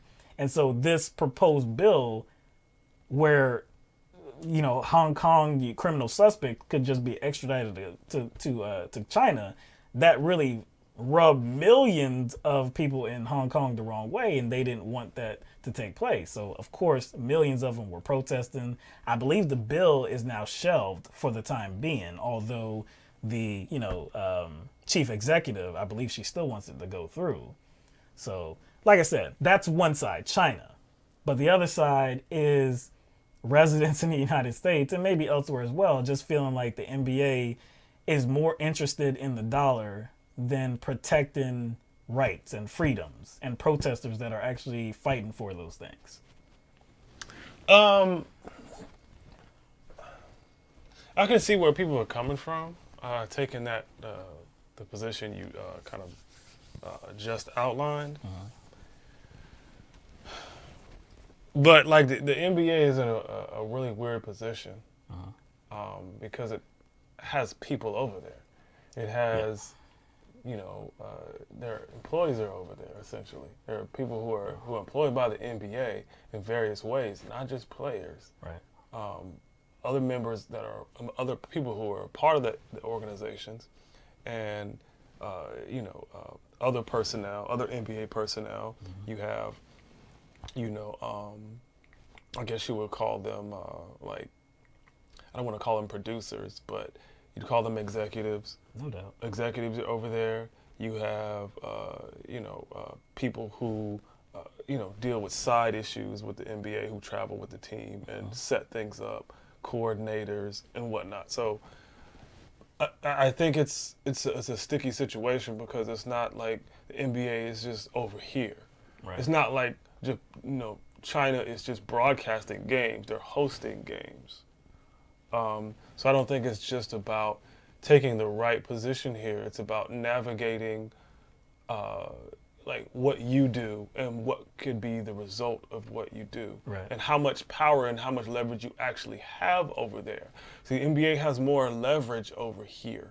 So I hear a lot of people like being mad at the NBA for not taking a more firm position, but I think, interesting enough, Trump had something negative to say to Steve Kerr about Steve Kerr. Well, hold on, we'll get to that. We got to show the videos first. Okay, yeah, but the reason why I wanted to highlight that is because I was talking about the leverage the NBA has, and what could be used, or the NBA could use as leverage to take a more, I guess, a concrete position is the United States government.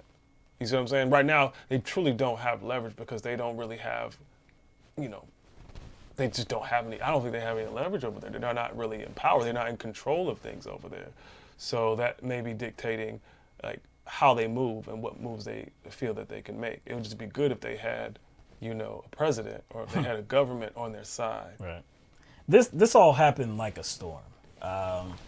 Again, when reading Commissioner Adam Silver's first comments, they didn't rub me the right way either, because it was way too, like weak, really. And I think anybody would agree with that. It was way too, like accommodating to the Chinese, where I didn't find anything wrong with what Maury had to say. And even if you did have something, some kind of feeling about that, he deleted the tweet. He kind of tried to rectify it, kind of like a quasi type of apology, something like that, just trying to say that he didn't want to offend anybody, this and that. It should have been the end of the story. So that it took on this life, and that it ended up where different brands in China are now against the NBA and are against Houston, and events are canceled, and all this while you have NBA executives there, you have teams that are right there. So of course you want the response from them. How are they dealing with this? What do they feel about it? I have to give some leeway to the response, because like you said, they are there right now. That's one. They're there right now. They're dealing with this. It's something that I don't think they could have seen coming. But another part of this is definitely financial as well. You have to admit that there is some aspect where the NBA does have to look out for the financial concerns. So there is one media company that is in China, a Chinese media company, which has entered into an agreement with the NBA that I think was a $1.5 billion agreement, I think over 5 years. So there is some serious money between the NBA and China. This relationship has been cultivated over a very long time. NBA basketball in China is very, very big.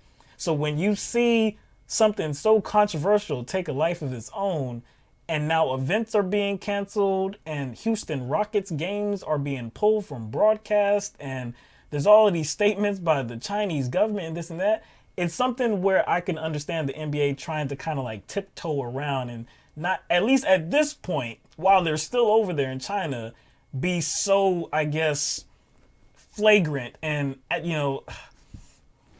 aggressive in their response. Like I said, it didn't rub me the right way. Adam Silver's first comments, his later comments, that second statement that he made was better. I would say that it was better, because he's still saying that, hey, we're not going to operate. The NBA is not going to operate in which we're trying to muzzle players. We're not going to do that. We cannot operate that way. We won't operate that way.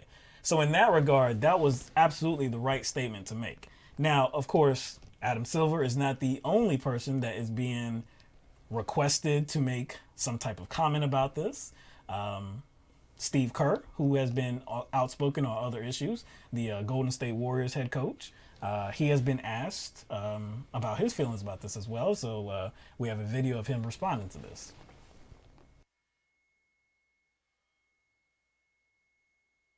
Steve, obviously the big story in the league right now is Daryl Morey's tweet and everything going on with China. Do you have any thoughts on that situation? Actually, I don't. I mean, it's a It's a really bizarre international story, and a lot of us are, don't know what to make of it. So it's something I'm reading about, and just like everybody is, but I'm not going to comment further than that. How challenging is that for you at this point? I mean, I'm sure there's you may want to comment on something. No, I mean, actually, what I've found is that it's easy to speak on issues that I'm passionate about and that I feel like I'm well versed on, and I've found that it makes the most sense to stick to topics that are that fall in that category. So I try to keep my comments to those things, but so it's not difficult. It's more I'm just trying to learn. My brother-in-law is actually a Chinese history professor, and I emailed him today to tell me what I should be learning about all this and what's happening. So I'm trying to learn just like everybody else is. Steve, to that point, has the league said anything to the coaches and players about not saying anything? No, nobody has said anything to us from the league or from the organization about whether we can comment or not comment. So. Now, believe it or not, Steve Kerr is getting a lot of pushback, a lot of blowback, a lot of criticism for his non-comments comments. Because, of course, as you heard, Steve Kerr didn't really comment on what's going on. He said he really didn't have enough knowledge to make an informed comment. He said he's reading, he's trying to learn just like everybody else. He said he had a brother-in-law that's a Chinese history professor, I believe he said, and he emailed him about what he needs to know and this and that. But he's not going to make an uninformed comment and sound either offensive, maybe stupid, ignorant, anything like that. He thinks that would be inappropriate. I tend to agree with him. Look, the whole issue with Hong Kong, because this is really what this is about, why the protesters are out there protesting and why they're mad about this proposed bill by the chief executive in Hong Kong. I can't tell you that I was very knowledgeable about this before all of this controversy was set off in China with the NBA. I can't tell you that I was very knowledgeable about it at all. It took quite a while to actually go through it and say, okay, well, and even though I know some things about it, to act like I know everything that there is to know, like to act like I know the total history of Hong Kong and China, that relationship and this proposed bill and really everything that they're feeling in this. No, that would be, I would be lying if I said that. So somebody asked you, if a reporter came to you, not even just as a player, but as a person, but specifically a player, they're coming to you as if you should have something to say, and because you should have something to elaborate. In the NBA. Because he's in the NBA, he should have something to say. He should have something to offer, just because he's in the NBA. He has a job. I mean, this is look. We all should be pretty informed of many issues. Not just nationally, or really I can start at a lower level. Your community issues, state issues, national issues, global issues. We should all try to make an effort to be as informed as possible, but let's be honest, a lot of us don't have that amount of time. Steve Kerr is the head coach of the Golden State Warriors. This is preseason time. This is the time where there's a lot of work, a lot of practicing. You have a new team. You have a lot of kinks to work out. Does he have the time to research what's going on? Did he have the time to do that before this reporter asked him the question? I don't know. But again, they want him to come. There's a lot of people that don't know what's even going on and why these protesters are mad. They don't know why China's mad. Here's a real issue. It doesn't really, I don't think this issue really matters to people, especially people who have a problem with it. They seem to come from a specific camp, a specific group of people who already have an issue with Steve Kerr. What people are really mad about are his other opinions. Because everything I've seen on social media has been, he's spoken about president, he's spoken about, I don't know, police brutality. He's spoken about racism. Why can't he speak about this? It just seems very... You know what? We have that clip. So you just referenced what President Trump had to say about Steve Kerr, right? And he also talked about... Because that's what people were saying. Yeah. So he also talked about the San Antonio Spurs head coach, Greg Popovich, as well. We're going to let Trump do his talking, and then we'll come back. Are the Chinese wrong to be putting pressure on the NBA, sir? Well, the NBA is a different thing. I mean, I watch this guy, Steve Kerr, and he was like a little boy. He was so scared to be even answering the question. He couldn't answer the question. He was shaking. I don't know. I don't know. He didn't know how to answer the question. And he'll talk about the United States very badly. I watched Popovich, sort of the same thing, but he didn't look quite as scared, actually. But they talk badly about the United States, but when it talks about China, they don't want to say anything bad. I thought it was pretty sad, actually.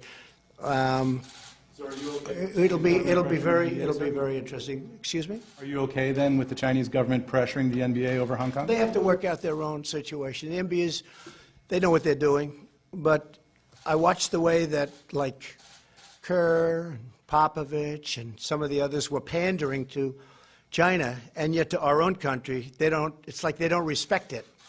It's like they don't respect it. I said, what a difference. Isn't it sad? It's very sad. To me, it's very sad. John? Pandering to China is... I'm not sure if I caught that based on what Steve Kerr said in his comments. There has been some pandering to China in the form of businesses. We can say that, but I mean, you may even be able to say that the NBA, in their statement, Adam Silver, his initial comment may have looked like some pandering in which he was trying to play both sides of the fence. It wasn't a good look. Maybe you can make the case that, yeah, he was pandering. That wasn't a good look. I'd agree with you. The second statement was a little bit more forceful. I agree with that a little bit more. But Steve Kerr's comments, was he pandering to China? He didn't say anything. No, it just seems like, again, Trump's position on this is completely based on how he feels about Steve Kerr.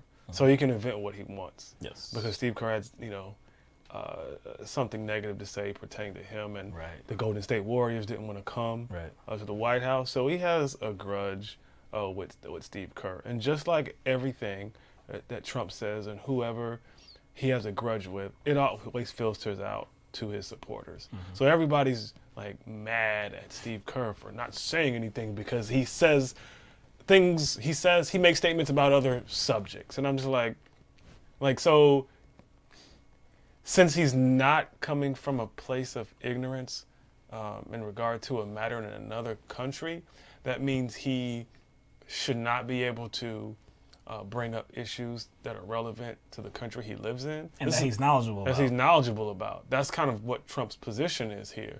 Hey, since you talk about issues that you understand or you think you understand about issues that are relevant to the country you live in, then you must give kind of unfounded opinions, and you must issue positions based from a place of ignorance in regard to issues in another country. Well, that's basically what he said. That's basically, but if you think about, that's what Trump does. He just talked out of his mouth regardless of what he knows. So I guess he's expecting everybody else to do that. I don't even think that's the case. I think it's just not just the case with Trump, but the case with the people who have followed Trump's lead on this. Mm-hmm. They don't care about Steve Kerr's or the NBA's view on this issue. Steve Kerr is the center of this, not the NBA. Right. They're mad about the other issues that Steve Kerr talks about. They're mad at those positions because people have been bringing those two positions up, the two or three main positions. Of course. They're bringing those up. I'm like, why are you bringing those issues up? And first of all, I watch Steve Kerr a lot in interviews. He talks about a lot of different things too. So why are they just bringing those two things up?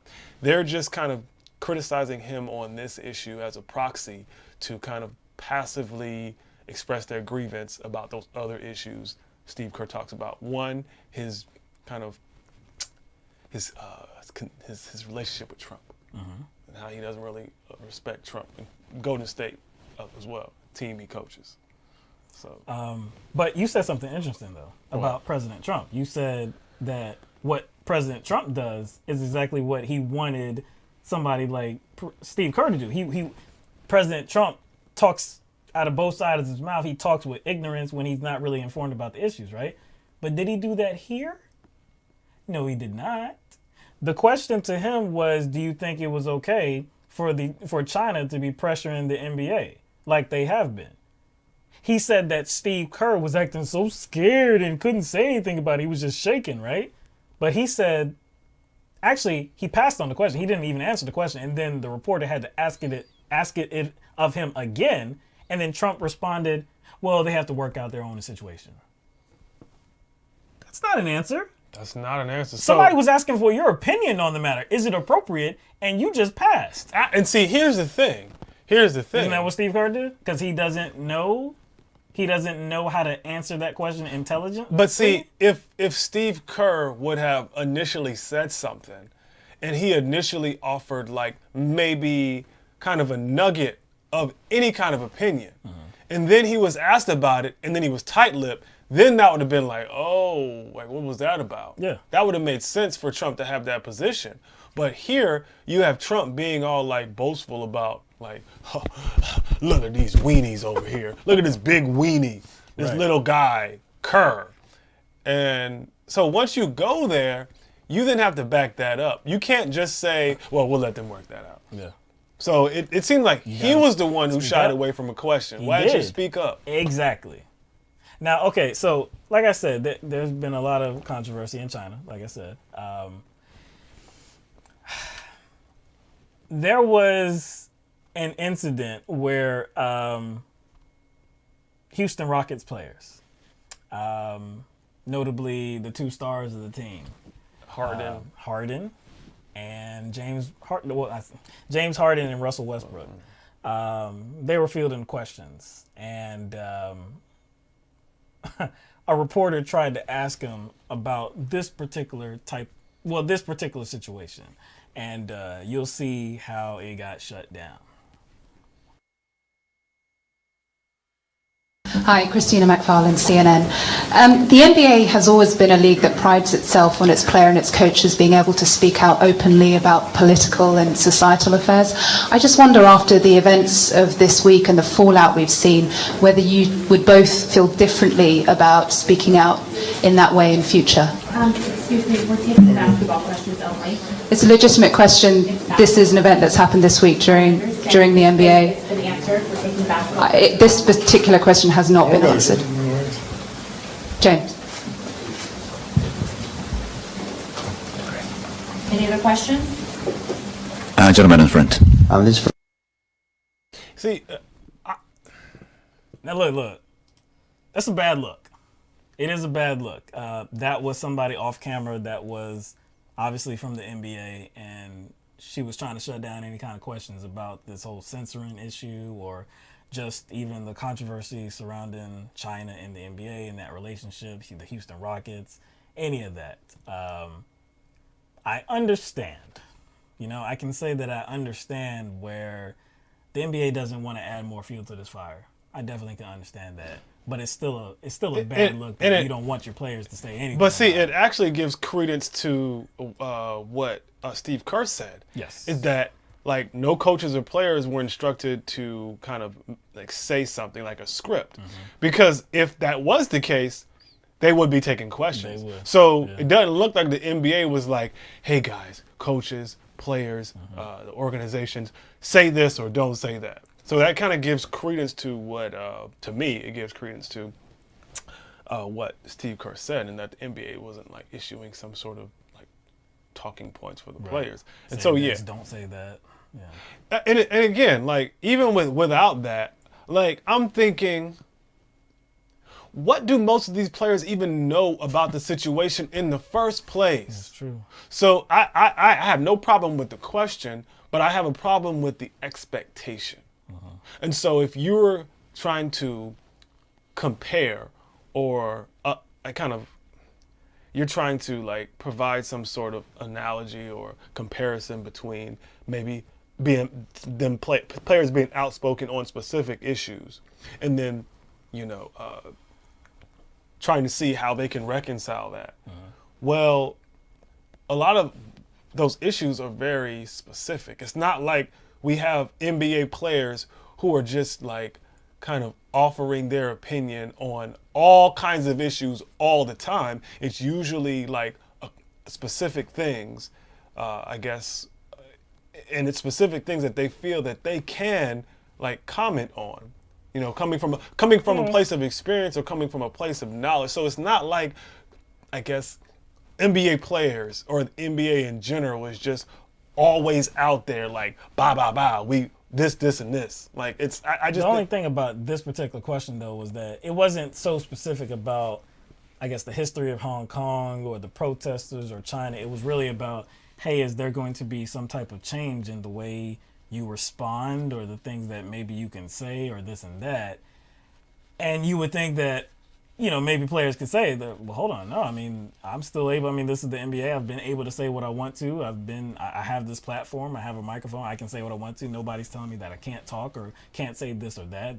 No, the same thing is going to take place. I'm not muzzled in any capacity. And it looks like the NBA didn't even want to hear that, Like I said, I understand because they're still in China. Like I said, I still understand. I understand the financial ties to China. I understand all of this, but it kind of just does look bad that the NBA didn't even want their players to say that much. That yes, I can speak if I want to speak and however I want to speak. Now, one more thing about this is Joseph Tsai, who is the owner of the Brooklyn Nets. So Joseph Tsai has been credited for being, I guess, instrumental in, I guess, allowing the games to go forward as expected, as planned. But Joseph Tsai, who, is Chinese, he had a take that I disagreed with. I can pretty much say wholeheartedly. So he wrote an open letter to NBA fans in the midst of all of this hubbub, all this controversy. And one of the things that he said in that open letter was this about Hong Kong and about the protesters in Hong Kong. He said, supporting a separatist movement in a Chinese territory is one of those third rail issues, not only for the Chinese government, but also for citizens of China. So I don't like that type of talk because saying you're diminishing the protesters to like they're less than. You're saying that they're just like some like what? They're like some small separatist movement. No, they're citizens of Hong Kong. Of course, they are citizens of China as well, but they're citizens of Hong Kong, which, like I told you before, the principle is one country, two systems. So they believe they have a system in place in which they can manage their own matters. So the possibility of allowing China to extradite suspects from Hong Kong is a bad look, and they don't want any part of that. To diminish that to some separatist type movement and to say that it's a third rail issue for all people of China, it's like that's tone deaf as hell. It's like saying that there is no Hong Kong, there is just a China, which that would be factually incorrect. So I didn't like his take on this. There were some other comments that he made as well that I just didn't like whatsoever. Just the whole attitude behind this on the Chinese side, of course, I'm not down with in any capacity. China does seem like a very oppressive government in which they have their hands in everything and they can just put a stop to whatever they want to put a stop to, no matter if it's freedoms that should be enjoyed or not. So look, I think it's a bad look for China, but China is China. That just sounds like a version. That's the Chinese version of American exceptionalism. Yeah, right there. It looks. I didn't like that. Like there's no oppression in my country. There's no oppression in my country, and that should, it's probably, it got your attention more because that's your team. Yeah, I mean, of course, Joseph Tsai just became the the full owner of the Brooklyn Nets. He bought out the old owner, I forgot his name, but from Russia, I believe. But yeah, he's the principal owner of the Brooklyn Nets now. And yeah, I mean, I'm definitely a fan of the Brooklyn Nets, and not gonna let that color my opinion about this at all. But being a fan of the Brooklyn Nets, I'm kind of taken aback by that, by saying like that's my team, but damn, this owner. You know, it's like I'm not with that at all. You know, so like I said, man, I have no doubt that this type of controversy is going to continue. I don't know if it will be settled down at all. Again, the next game is due to take place on Saturday, I believe. We'll see if that takes place and goes forward as planned, or if there are any other types of events that, increase the tensions in this matter. I don't know. Well, what would help? A president that kind of doesn't, prioritize pounding his chest and creating beef. Right. A president who doesn't do those things could possibly be be a leader. Have a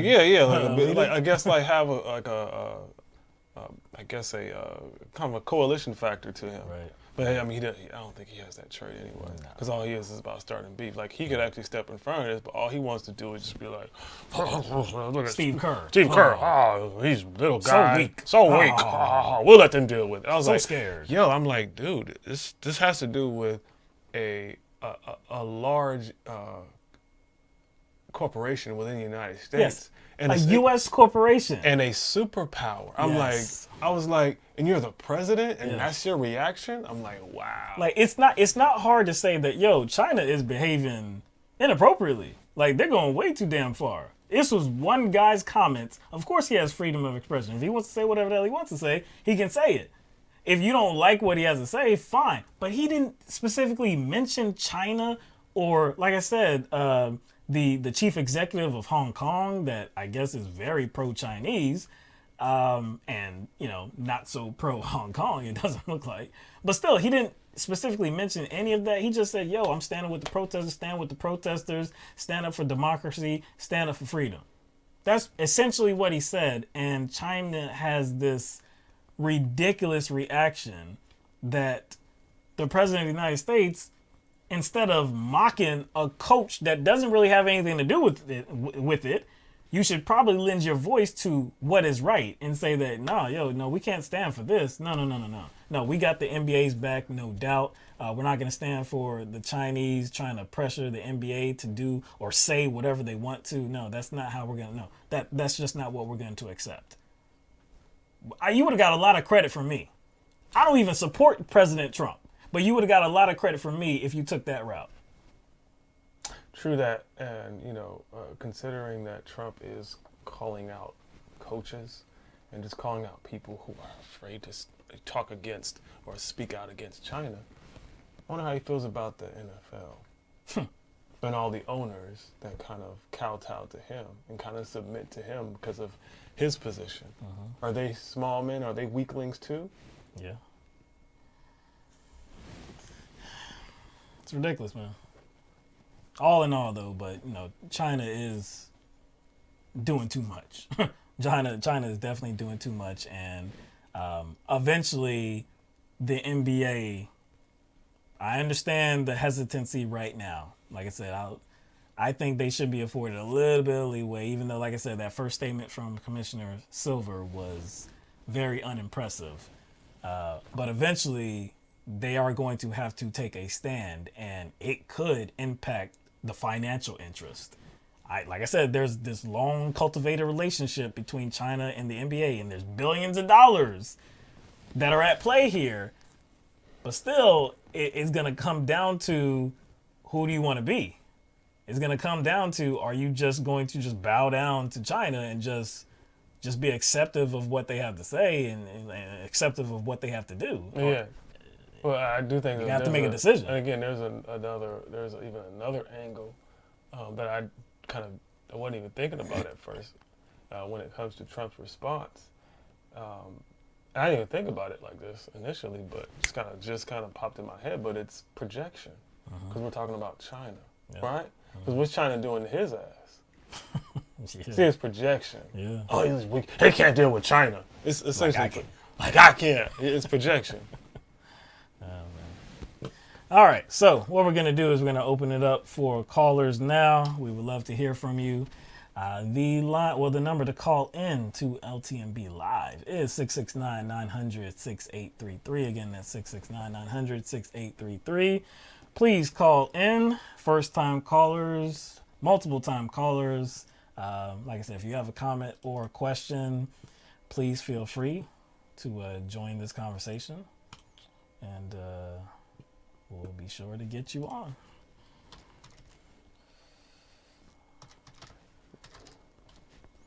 So can I tell you now? Can I tell you now? Nah. Can I show it to you now, man? Nah, I don't want nothing to do with I'm it. going to show it to you, man. I don't want nothing to do with that, man. They don't even know what we're talking about, but I'm going to take a vote. Because you know they're going to say yeah, because they want to know what it is. I know. See, I already know that dude, man. I already know that dude. I already had a run-in with that dude. It could be a topic of conversation. It could be a topic of conversation because a lot of people kind of respect him. As did we. As did we. So yeah, I was just perusing, Twitter. Sometimes I want to see what the latest is going on. If it's it has anything to do with the show or whatever stories we're covering. I'm just looking for the relevant information, some updates or whatever during the show. I was on Twitter and I saw a tweet from Ujama Baraka. And he weighed in on this Ellen DeGeneres situation, which many of you probably are aware of. And his tweet reads, so Ellen DeGeneres is excoriated for hanging out with Bush because he is a war criminal, which he is. But it's all right to hang out with Obama, who is also a war criminal. Someone who understands the Western mind, please explain that one to me. Oh, I'm explaining that shit to him. If you want to I'm not going to read that shit over, but if you want to go to Ujama Baraka's Twitter or maybe do a Twitter search for that tweet he had, I'll read it over. So Ellen DeGeneres is excoriated for hanging out with Bush because he is a war criminal, which he is, but it's all right to hang out with Obama, who is also a war criminal.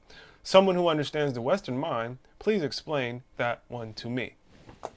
I will explain the flaw in that position after we get to the calls because we have 3 already. Yeah. So let's get to the first one. First one's coming from the 224 area code. So caller, you are on the air live with LTMB. Hey guys, Tony from Waukegan, Illinois. Hey, what's going on, Tony? How you doing tonight? Doing good. Okay, this whole thing about Elizabeth Warren and her taking money, that is that's a very problematic stance. Because it seems to me she's trying to really have it both ways. She wants to be of the people, supposedly, and somehow she also wants to believe that she can convert that democratic process, that Democratic Party, into something that the people in charge are just never going to allow. As long as you're taking that corporate money, whether it's going into your campaign or not, they're going to have unfettered say on what happens with those people they put in office. Let me see here's an example of what I mean. Let's say she raises money for the DNC. The DNC then turns around and takes that money and supports corporate Democrats as opposed to, progressive Democrats. You're never going to turn that party around. You're never going to get the change that you want because you're only going to be funding those corporate Democrats who, of course, the corporate people have wanted to support all along. So it's going to totally undo all of the purpose that she says she has for going public in terms of the primaries or the general.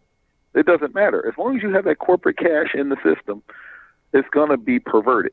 There's just no way around that. Well, let me interject for 1 second, Tony. I agree with what you're saying, first of all, but what you're saying assumes that Elizabeth Warren is being real about her intentions in the first place, which I think that can be debated at this point. Because if she is saying these things that we heard from Hillary Clinton, going back past 2016, but especially during the 2016 presidential campaign, we've heard the same thing from many politicians that want to engage in this type of activity and be involved in the corruption, but then say that once they're elected, they're going to do away with the corruption that got them elected in the first place.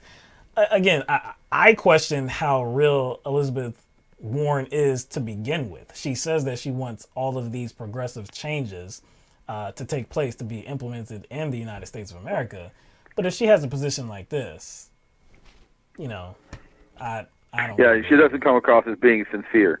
Yeah, her sincerity dips a lot. Yeah. It's just very, very shallow, surface stuff. But it's the kind of stuff that she does.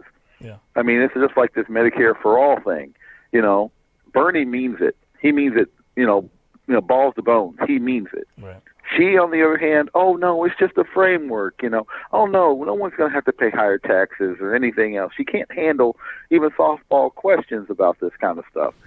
She's totally insincere about that, and so you're right. It fits into her MO, though. Yeah. She doesn't take a stand. She says she's going to fight, but I don't really believe her. I don't see where she's ever really taken a stand to fight. She's never been out on the front lines. Bernie's always been on the front lines. He's taking the slings and the arrows. He's taking all the insults, and now she's just, he's primed the pump, and she's there to, to take all the accolades. Right. That's what she's doing. And I think she needs to be called on it. She supposedly has the same type of ideology and platform as Bernie Sanders, but Bernie Sanders was so viciously attacked because of his ideology and platform, whereas she's in the race now and she is getting glowing reports from the media. Something doesn't feel right here. Well, again, because they know that she isn't sincere. They know that she can be manipulated. They know that she's just one of them, and she's doing what Obama did back in 2000 and 2008. She's telling tell people what they want to hear. People are going to buy it, and then as soon as she's into the general, or assuming that she somehow beats Trump, which I don't see that ever happening, frankly.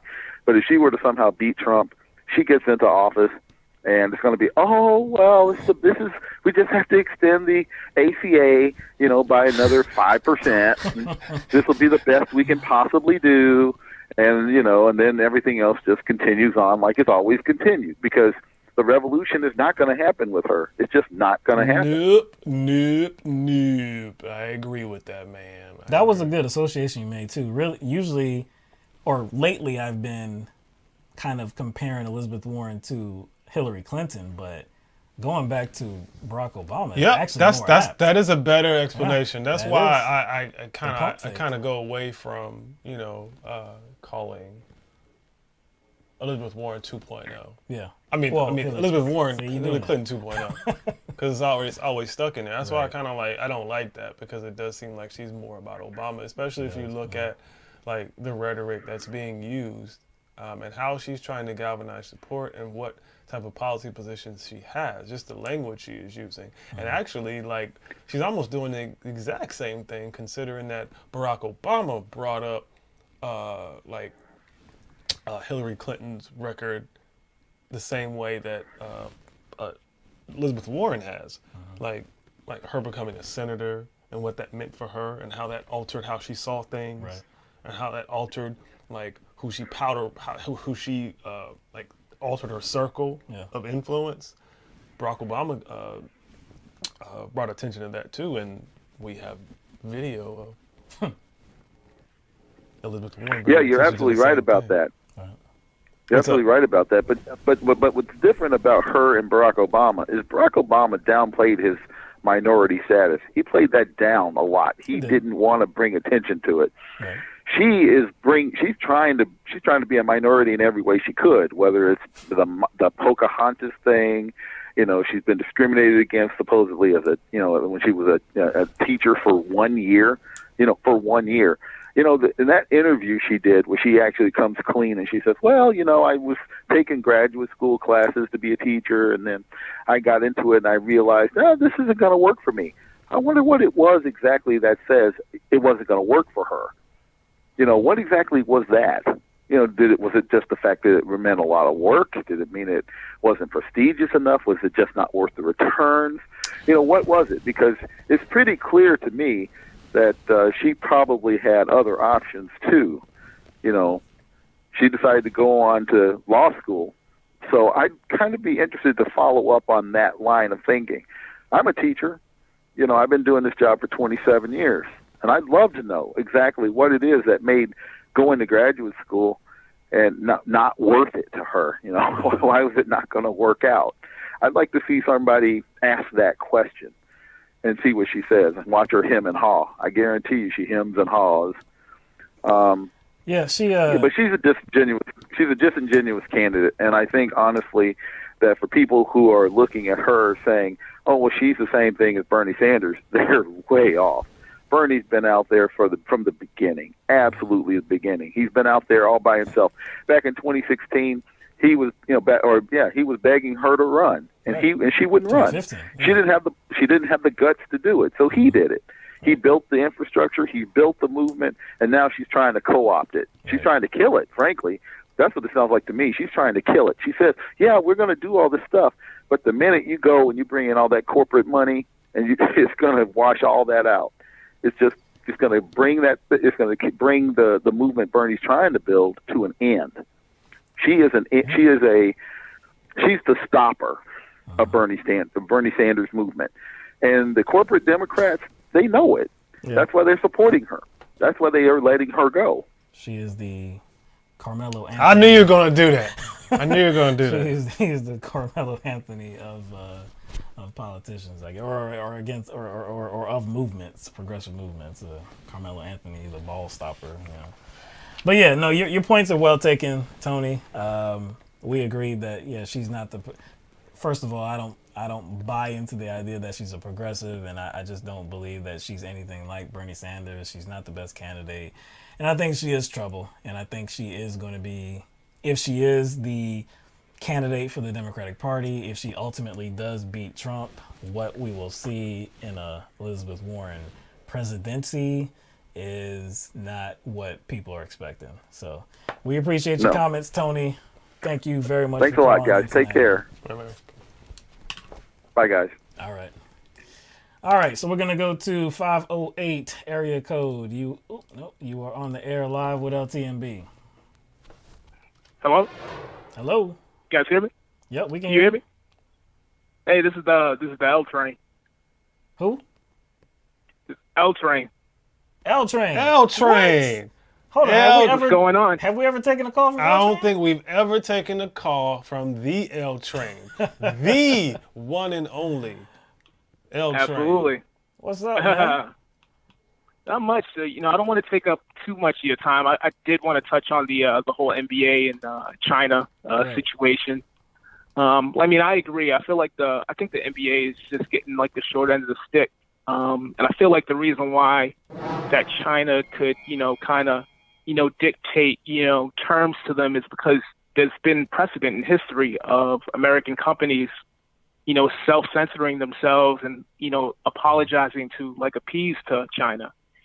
Just off the top of my head, I think of like Apple, who just recently, took a, pro-protest app down from their, Apple store. The skateboard company Vans, they removed like pro-Hong Kong shoe designs from their website. I believe companies like, Marvel Studios, they changed characters who, originally from like Taiwan and Tibet just to appease like the Chinese crowd. And, just different airlines and hotels who, had Taiwan and Hong Kong listed on their, Chinese websites. And, China was like, hey, either you take these off or we're censoring you. And they, they forced their hand and made those companies, remove those quote unquote countries, as China would put it, off their website. So I think the reason why China is doing this to the NBA is because there's, history of them, dictating terms to other American countries and companies, and those companies, just, willing to, accept it and be like, oh, hey, okay, we'll appease you for the dollar. Right. So I think the NBA is just getting the short end of the stick. And I also think, too, the reason why so many people are coming at the NBA, people here, is because, a lot of NBA players and coaches, they stand up for, equality and stuff like that, whereas all those other companies don't really, stand up for equality. So I feel like there's a little bit of that, too, where it's like, hey, listen, like, you're talking about this, but why aren't you talking about, China? So I feel like there's a little bit of, that going on as well, like, on the down low. I agree, man. I mean, I don't know if I have much to add to that. I totally agree. The NBA, especially, is very much not like the NFL or really like any other major sporting organization. The players nowadays, and I mean, I can credit LeBron James for a lot of it. I mean, yeah. Whether or not I like him as a player or not has nothing to do with this. As a force and, just lending his voice to just different concerns nationwide or even globally. I mean, he has made major moves, and I think he is a major force in allowing other players to see that they are able to speak up to issues that they want to talk about. So the NBA is looked at as that organization that, hey, if something's wrong, if you have something to say about something, if something is rubbing you the wrong way or something is affecting you personally, as an organization, you should be able to say something about it. But this is a very delicate type of situation, especially because it's going on right now while they are still currently over there. Like I said, I attributed it to like a storm that is just coming. I don't think anybody could have seen that it was going to hit this hard. Like it was going to be this major, this controversial, and it was going to have such like an adverse reaction from China. And they were going to start pulling down banners and canceling events and saying that they were going to pull, the Houston Rockets from their broadcasts, and, the brands were going to suspend, their connections to the Houston Rockets, maybe the NBA. I mean, like I said, it's just a whirlwind of controversy. And like I said, I'm not supportive of Adam Silver's first comments. His second comments, like I said, that second statement that he made was more appropriate to me. But like I said, it's going to come to a head now. We all have to understand that eventually, if China continues to take this stand and they continue to try to force the hand of the NBA being who we have seen them to be in the last few years, the NBA is going to have to take a stand, and that might ultimately, kind of put a strain on their financial ties to China. So might be bad for business, but I don't know. Yeah, and unfortunately, since this is, so public, where those other companies, they were able to kind of, be in the shadows with, kind of appeasing China, the NBA has to take a public, firm stand. So, you're absolutely right. Very good point. Very good point, man. Yeah, this is very public. That's all I wanted to talk about. I don't want to take any more of your time. So. All right, man. Well, man, we really appreciate you calling in, man. Getting to hear from you for the first time. You gotta call more. You gotta call in more often, man. Yeah, I'm usually working on. It happens so I'm usually working on Tuesday and Thursday nights, but I had the night off tonight, so I was like, I had to call. So. Okay, that's what's up, man. Well, we really appreciate it, man. Absolutely. All right, man. All right, that's L Train, man. All right, so let's get to the next caller, 617 area code. You're on the air live with LTMB. Hey, Mike and Will, it's Ben. How you doing? See, I recognized the number this time. Usually I don't pay attention, but yeah, I knew it was you, Ben. What's up, Ben? How you doing tonight? Good. How are you guys doing? Good, man. Can't complain. Good. The L Train from the 508, that's a Massachusetts area code, so you got 617. Okay. But originally I'm from the 508 myself, so you're well represented in the small little Massachusetts up here. So yeah, L Train has gotten at me with some Boston talk before. Yeah, I've heard it. Yeah. That's the thing that was painful about being a Boston sports fan, because I grew up playing sports and playing football in high school, and then when Tom Brady came out with that "Make America Great Again" hat. And then Bill Belichick wrote the letter to Trump telling him how brilliant he was. that was pretty much the end for me to like really like root with them with all my heart. So like, you know how it is. You like a team. It's like I talk to some friends who are somewhat socially active, and they say, you know, try to separate it. Like, don't let them ruin football for you. Yeah. But at the same time, like, how can I not like look at those two like weebs, you know? And then you got Bobby Kraft, who has got no swag and has to go into the parlor to get everything all straightened out. So, you know, it's tough being a Pats fan. But just to extend or provide some commentary off of what you just said, I went out earlier today, and initially the hat I grabbed was my Brooklyn Nets hat, and I gave it a second thought. I ended up not wearing that when I wore my Yankee hat because it was, like I said, right now I guess it's just too fresh. And like I said, we're reading off Joseph Tsai's comments, that open letter to the NBA fans, and it was just like, man, I'm not supportive of that at all. And you being the Brooklyn Nets owner now, it's not like I'm, you know, the owner is not the team, but still you're definitely connected. And it's like, I'm not sure how to feel right now about this. So I get what you're saying. You almost have to like wear it upside down, like the American flag. When you're an anarchist, you got to wear it upside down. Right. Yeah. So, and then I don't know if you guys heard the interview with Kamala Harris when she was at the strike. Did you hear that? The one where she was talking about, I am not a socialist. Yeah, that one. She's a capitalist. Yeah. I saw that. Don't want anybody can be confused and this and that. Yeah. Like, because we were confused. We were confused. Right. Yeah. Pete Buttigieg had a really weak appearance at a strike too. So basically, these clowns show up to strikes and think that they're going to get some street cred, but instead, what they do is end up exposing themselves.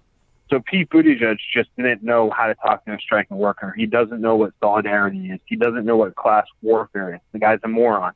So he shows up there and he's like, "How long do you think you guys can last? Like, you have like reserves for this?" Like, dude, you want to be the president? You don't know how to strike? And then Kamala shows up. And she's like, yeah, I hate the way she talks, too. Just her voice. Yes. Like, she tries to be so cool, and she's just not cool at all. It's so forced. Yeah. So she's basically saying, just for anyone who didn't see it, you know, hey, make no mistake about it. I am a capitalist. I am not a socialist. Right. I am for the free market. So, you know, the capitalism and free market, we don't live in a capitalist society. We definitely don't have a free market economy. We have a mixed economy, and people need to stop with this whole thing about, you know, I'm a capitalist. But when it comes down to it, they are, you know, what they're saying is they're pro-corporation and anti-little guy. So they're going to act like a big faker so they can get inside the house. And then basically once they're here, they're not going to do anything. They're not going to support us. So, yeah, Bernie's the only one who's going to. And basically Elizabeth Warren keeps coming out with this weak, she's basically trying to make everyone look like fools. Yeah. So she's going to say, I'm not going to take big corporate money. And then all of her supporters say, well, if you guys weren't sexist before and you're not supporting her, the last thing that you couldn't support her about was the whole money thing. So now you're really in trouble now because she's not taking corporate money. And, you know, it didn't take long. It took like about 4 or 5 hours from that news coming out for people to be like, she's still going to do big money fundraisers for the DNC. She already appeared at one this summer. So, you know, they might not be for her, but she's a proxy for that. Everybody gets that at this point. But, you know, it's just scary when you see all these people out there who they support her so fervently and they hate Bernie Sanders. They hate him. Not just the corporate media. There's a lot of people who support Elizabeth Warren and hate Bernie Sanders, which is very confusing. Again, very confusing because we knew how supportive of Elizabeth Warren Bernie Sanders was in 2016. And all of his followers, I've said before, in 2015, when Bernie started his presidential campaign, nationally, I don't think he was really that known. Not nationally. I mean, of course, he's been around for a long time, so you probably have seen him speak before in Congress and in the Senate. But like, did his name have some cachet to it? Did it have some clout or something like that? I don't think so. But Elizabeth Warren did, though. A lot of people wanted to see Elizabeth Warren run for president. A lot of progressives like, man, yeah, I mean, like, look, we want her. Come on. Bernie Sanders tried to get her to run. She didn't run. So then he ran, and Elizabeth Warren sat on the sidelines, didn't even endorse him. Like, how did that look? Mike has said before, you don't really hold that, you don't hold that against her so much, as in like this go around and this and that. It's still something that, you do have to take into consideration, because it wouldn't have made sense for her to endorse Hillary Clinton, given who she was and given who we thought she was. So the only logical choice was to just stand up for Bernie Sanders. So it just didn't make sense for her just to sit on the sidelines and say nothing. It just seemed like she was more interested in self, like maybe what Hillary Clinton, as the eventual nominee and as the president of the United States, maybe could do for her further in her own career. So, I mean, that's the way I see it. I don't understand, like you said, I don't understand her supporters currently right now, given that they have the same ideology. I don't understand how they could feel so strongly negative about Bernie Sanders. That doesn't make sense. And a lot of them, they come out and they say that they despise Bernie Sanders. They hate him. Yeah. Like, you got the commentators say it too, but there's a lot of people on the internet who you see them in the comments. I don't know if they're Russian bots or what, but they just come out so strong against Bernie, but they love Elizabeth. And we have a really divided country right now, as you know, and it's basically the way that it's divided into two main camps is that people who love Trump and people who hate Trump. But the problem is, within the people who hate Trump, you have people who are Bernie-crats who actually know what the hell they're talking about. Then you have people who are Elizabeth Warrens, who are basically the Hillary Clinton holdovers. Then you get the people who are the Pete Buttigieg, which obviously it's only like 1% of the party, but the people who like values and actually don't even know a policy from anything. And then you have people like Ellen, who calls herself a Hollywood liberal. So a Hollywood liberal, and we're out here calling ourselves progressives. We are progressive. We are activists.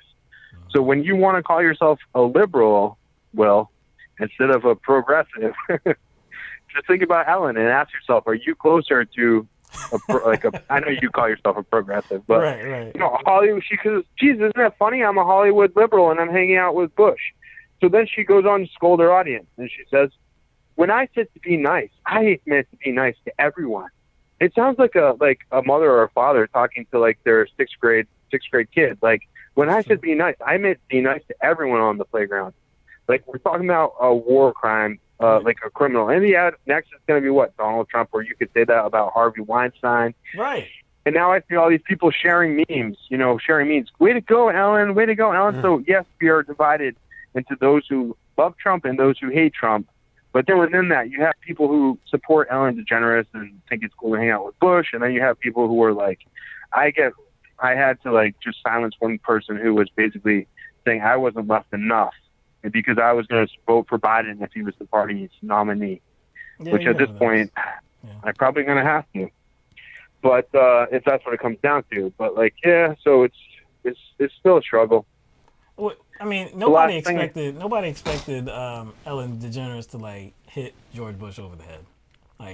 Okay, that's going too far. I mean, I'm sure some people would like to do that, but even I, who have very, very, very negative feelings about George Bush and do view him as a war criminal, I'm not gonna hit him. Right. If I'm in a situation where I am forced to be around him and I am forced to even interact with him, I mean, am I going to stir up a scene? A scene or something? I don't even think I'm going to do that. I think it's one of those cases where she went too far. It was like she did kind of go out of her way to yuck it up with a war criminal. Mm-hmm. And then, I think once she saw the responses, she should have she just should have let it go. Yeah. She should have let all that go. You said her response was... her response was what do they say? The cover-up is worse than the crime? Yeah. That's what it seemed like. If you watch that, it was almost 2 minutes long. Mm-hmm. I was just like, hey, it's just a matter of opinion. It's just, we have friends, with different opinions. It's about respect and, civility, just kind of thing. I'm just like, really? I'm like, is that the position you want to take? I mean, I don't know about you, but most people do not have friends that started wars under false pretenses and established an enhanced interrogation detention camp and stole an election and blah, blah, blah. Responsible for 1 million deaths. With, like that. drone warfare and whatnot. And so I was like, most of us don't have friends that did those things. But if we did, you'd probably be criticized for having friends like that. Yes. Again, just saying, I love how you mentioned Harvey Weinstein. He has friends, right? I'm pretty sure Ellen DeGeneres wouldn't be like, "Hey, Harvey, you want to come on my show?" I know she wouldn't do that. Or yuck it up with him. Because what he did is not like, you don't just chalk that up to a difference in opinion. No, hey, it's like it's much deeper than that. It's much deeper than that. So it's like how she went about it and how she justified it was weak, and she just made it worse. She should have just let it go, because there were people who were criticizing her, but there were people who were praising her too. So like right after it happened, before she even decided to use her show as a platform to give justification to herself, which it made her look whack. And I'll add, it made Tulsi Gabbard look whack too, because she steps in this and kind of I guess showed Ellen DeGeneres some solidarity. Oh, she did. And it was solidarity that contradicts the reason why people like her, and it contradicts the reason why she says she is the best candidate, which is her foreign policy. So she came and she kind of formed a little coalition with Ellen DeGeneres on this point in regard to something that supposedly is, to me, not to me, to her, like her strongest point, which is foreign policy and being I guess talking about endless wars and regime change in a very negative way. Why she became. So it's just weird. Why would you became a service member? I was like, it's weird how you would step in to defend Ellen DeGeneres against George Bush. It's just weird. That particular figure. Yeah, and she was like, it's divisive. It just tears us apart. And I'm like, bitch, like border policy and drone strikes literally tear people apart. Yeah. It should be tearing people apart, but it doesn't. That's where, everything that America does is all good and all great. And, with everything that's happened with like the Kurds and stuff, I've obviously been like thinking about my policy of like getting out of the Middle East as quickly as possible and everything like that. Because I mean, it's all tough. It's like there's a lot of stuff going on. But did you guys see the remix of the Ellen video where they basically somebody put on all the different like basically war footage of the Iraqi? They showed the torture victims back behind her and stuff like that. And when she's just trying to humanize George Bush, somebody thought to put all these people getting like tortured, held at like with a guard dog like an inch from their nose, and way worse than that happened. And like I'm the type of person like I won't squish like a spider in my house. Like I'll put it in a cup and bring it outside. So for me to be like this type of person, and then you have the opposite type, somebody who's going to be like a sick MFer, like somebody who's going to kill somebody.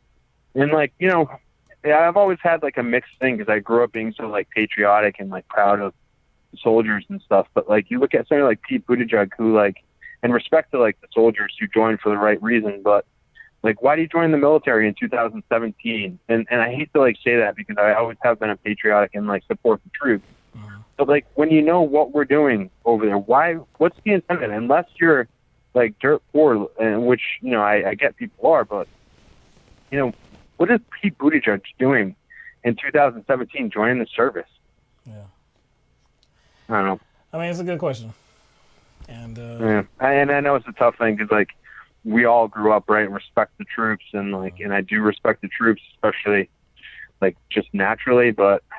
Damn, if we haven't gotten like way away from what our mission was supposed to be, not just in the Middle East, but as America. So I'm hoping we can kind of come back around on it, but we definitely need a grassroots revolution. So hopefully we'll get that, but it's going to be tough. I'm hoping and praying that we win in Iowa and then we win in New Hampshire, and then it kind of keeps going from there. But it's going to be a struggle. Agreed, man. That is what we all want to see. Bernie will be on his way. The media will not be able to deny him after that. But we'll see, man. But we appreciate you All right, calling guys. in, Ben. Always appreciate you lending your voice to likewise. this program. Yeah, I love the show. You guys, I love the show. I'm a patron too, so anybody out there who listens who's not a patron yet, easy to sign up. Wicked easy to sign up. Support Mike and Will. Help them keep doing what they're doing, and I'll keep in touch with you guys. Yo, free advertising is always good. I know, man. You know what I'm saying? That's, I know, hey, man. You guys 'cause we should ain't talk got it up. money Most for of it, the people who do the things, like they put a little appeal, like talk about like why it's important to be a patron and stuff. Yeah.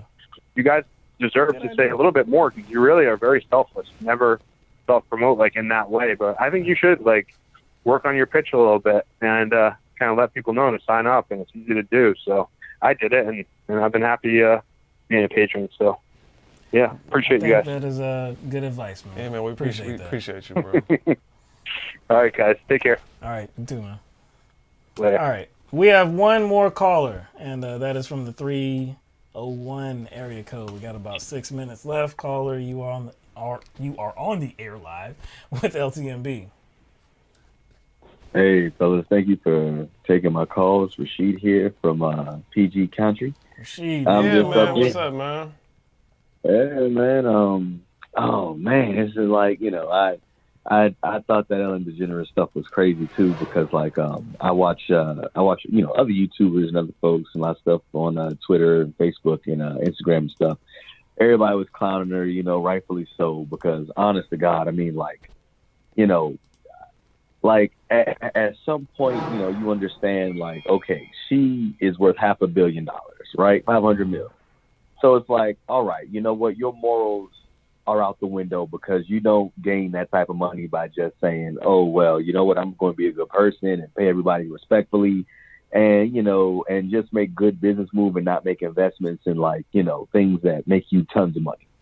So I'm like, all right, but to see somebody just straight up walk out on stage and just blatantly be like, hey, listen, you know, like, it's okay, just difference of opinion, you know, that did rub me the wrong way. Like, I don't watch Ellen DeGeneres. I've never even, like, honest to God, I think the only time I've ever actually seen any type of clip from her show is when Dan Daniel was going on, and you know, the kid was talking about the sneakers and stuff, you know. So like, damn, Daniel back at it again. Like, that's the only time I ever even remember even seeing her, and it's like, and it just put into perspective how so many people in the country give up their moral positions or their, you know, ideologies, and they say, I'm rich, like, F you.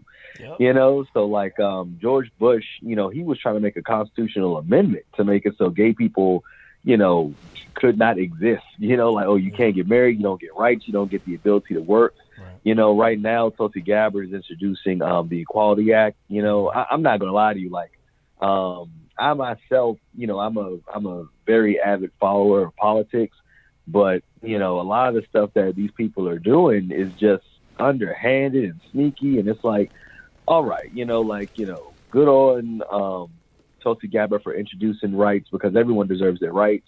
But I also, like, look at the group and I'm like, okay, well, we know for a fact that we see racism and white supremacy in all types of groups where they have large numbers of just, like, you know, I don't want to say white demographics, but, like, you know, I read the book Changing Races, and it talked about how 10% of the Latinx community just up and changed what they were writing on their driver's license, paperwork, their, you know, just all type of government documents, because they saw that it was easier to get through the country by saying, oh, well, I have blonde hair, blue eyes, I can just say I'm white.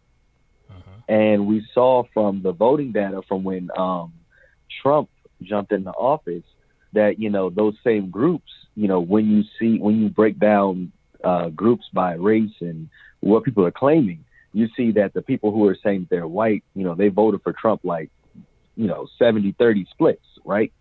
And it's reflected the same way when you look at, you know, like, white ladies. So I'm looking at Ellen DeGeneres and I'm like, yeah, well, you know what? It's easy for you to say, Bush has a difference of opinion because you got 500 mil. You're insulated from any of the negative effects of all of these atrocious wars. You know, like, she's in the capital of white supremacy on the planet. You know, like, when you come to America, no immigrant population says, oh, well, I'm here to fight for my rights against the dominant society. They go, no, I'm just getting along to get along. And, you know, everybody kind of be quiet and everybody's like, all right, well, let's keep it moving. You know, and not to pick on like, you know, immigrants or nothing like that, but, you know, I'm just saying like you see a lot of the times where people who can pass do pass. And that's what I see from her too. Like I see that from Ellen too. And I also wanted to call in and ask you guys, were you watching, because, you know, like there's a whole, you know, you guys are a couple black commentators, you know, I watch the show a lot, you know, I'm a patron, I've been a patron for you guys for about like 3 years now. Ever since I saw you guys, actually, I think I first saw you guys with the Bernie Sanders movement that happened, and you guys were covering them a lot. And I thought that was pretty cool. And right now in black politics, black people around the country are having an awakening. You know, we're vetting our elected officials more. I mean, we're holding a lot of the civil rights era boomers accountable for, you know, a lot of the stuff that they've done and a lot of stuff that they did not do, and how they, you know, abdicated their political responsibilities onto a new generation. And, you know, like just recently I found out that Biden was the number one person responsible for mass incarceration, like a lot of us found out, right? Like, you know, we all knew like the government was, you know, helping along black people get put in prison.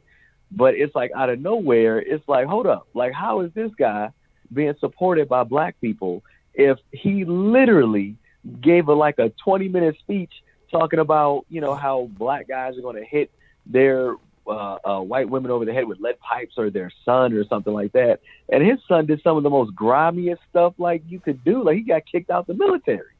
So I'm like, you know. Hold on one second, Rasheed. You got about 30 seconds. I just want to let you know you're about to get okay, yeah. So I was asking, you know, so I was just wanted to ask, you know, if you guys saw the ADOS conference, if you guys had, you know, been following black politics with like Breaking Brown or Tone Talks, you know, or about the amicus briefs with Comcast trying to attack civil rights, that type of stuff. I just wanted to see, like, you know, if you guys were following that, or if you guys were going to cover that type of stuff either. That's all. Okay.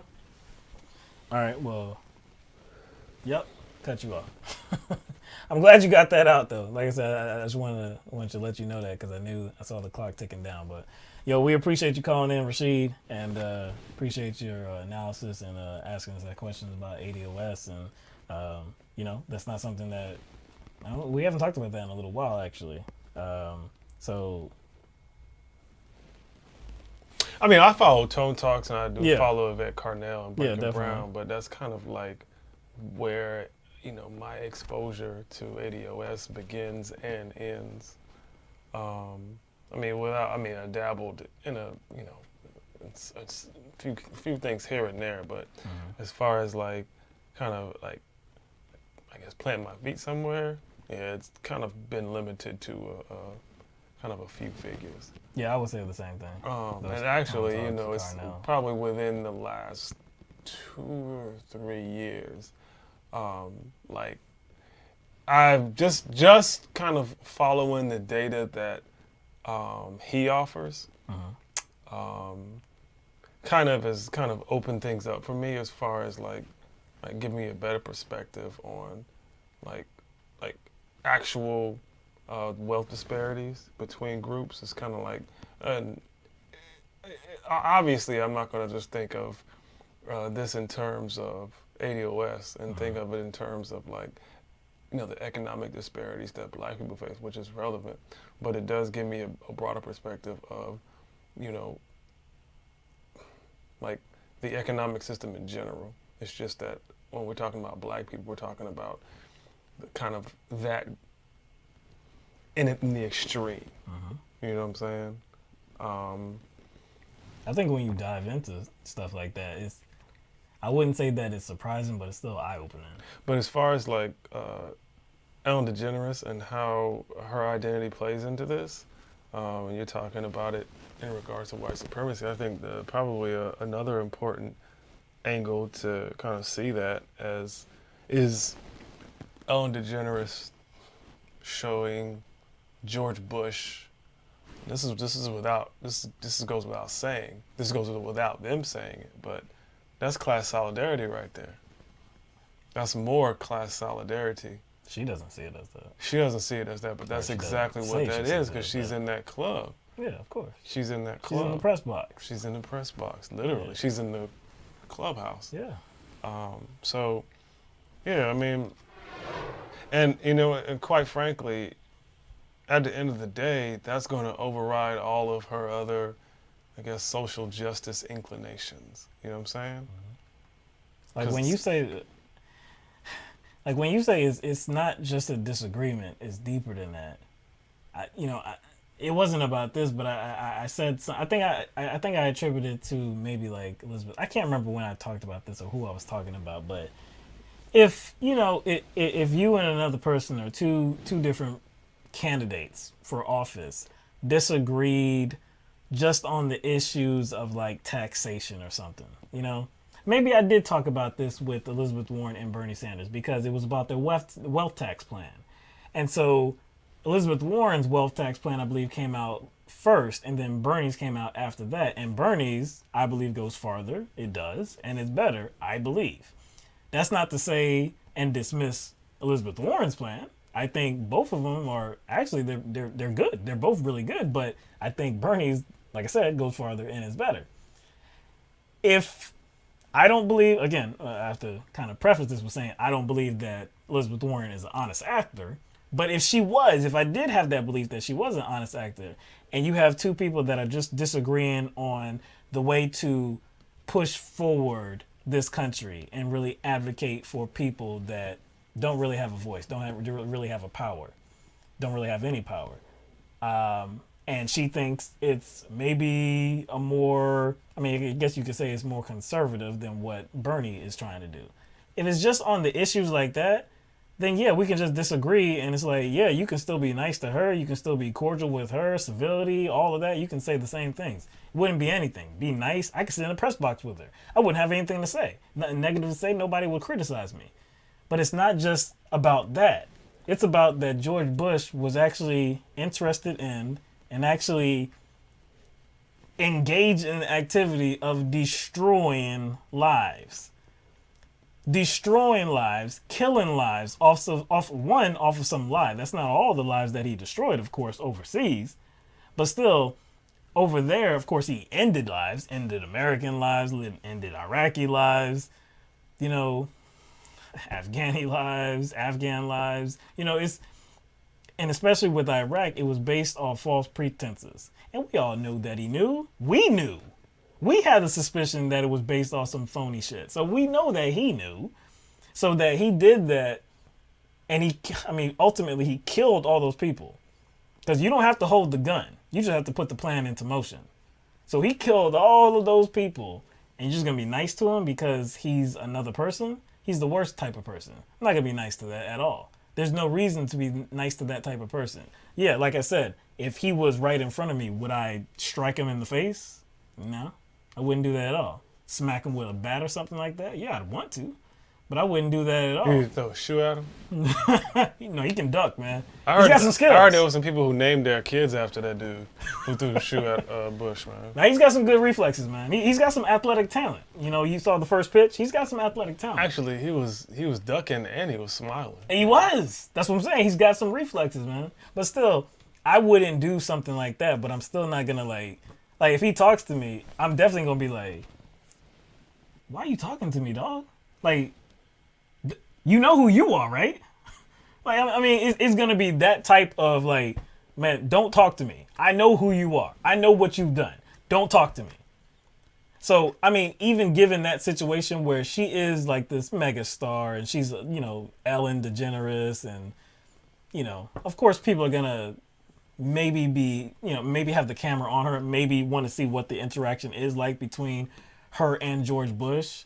Maybe she doesn't have to be so animated with like disgust, but it seemed like she was enjoying herself with George Bush, trying to take away the evil that he is and just seeing or trying to see the good in him. It's like, nah, I'm not distancing the evil in him from whatever good that you think is there. I think like sometimes we have a problem with acknowledging that humans actually, have these characteristics that are relatable and still can be evil. Yeah. We don't want to believe that. We always want to. It's kind of like how we do it we do that a lot in movies. And we do that a lot with villains. And we do that a lot with what we I guess, classify as demons.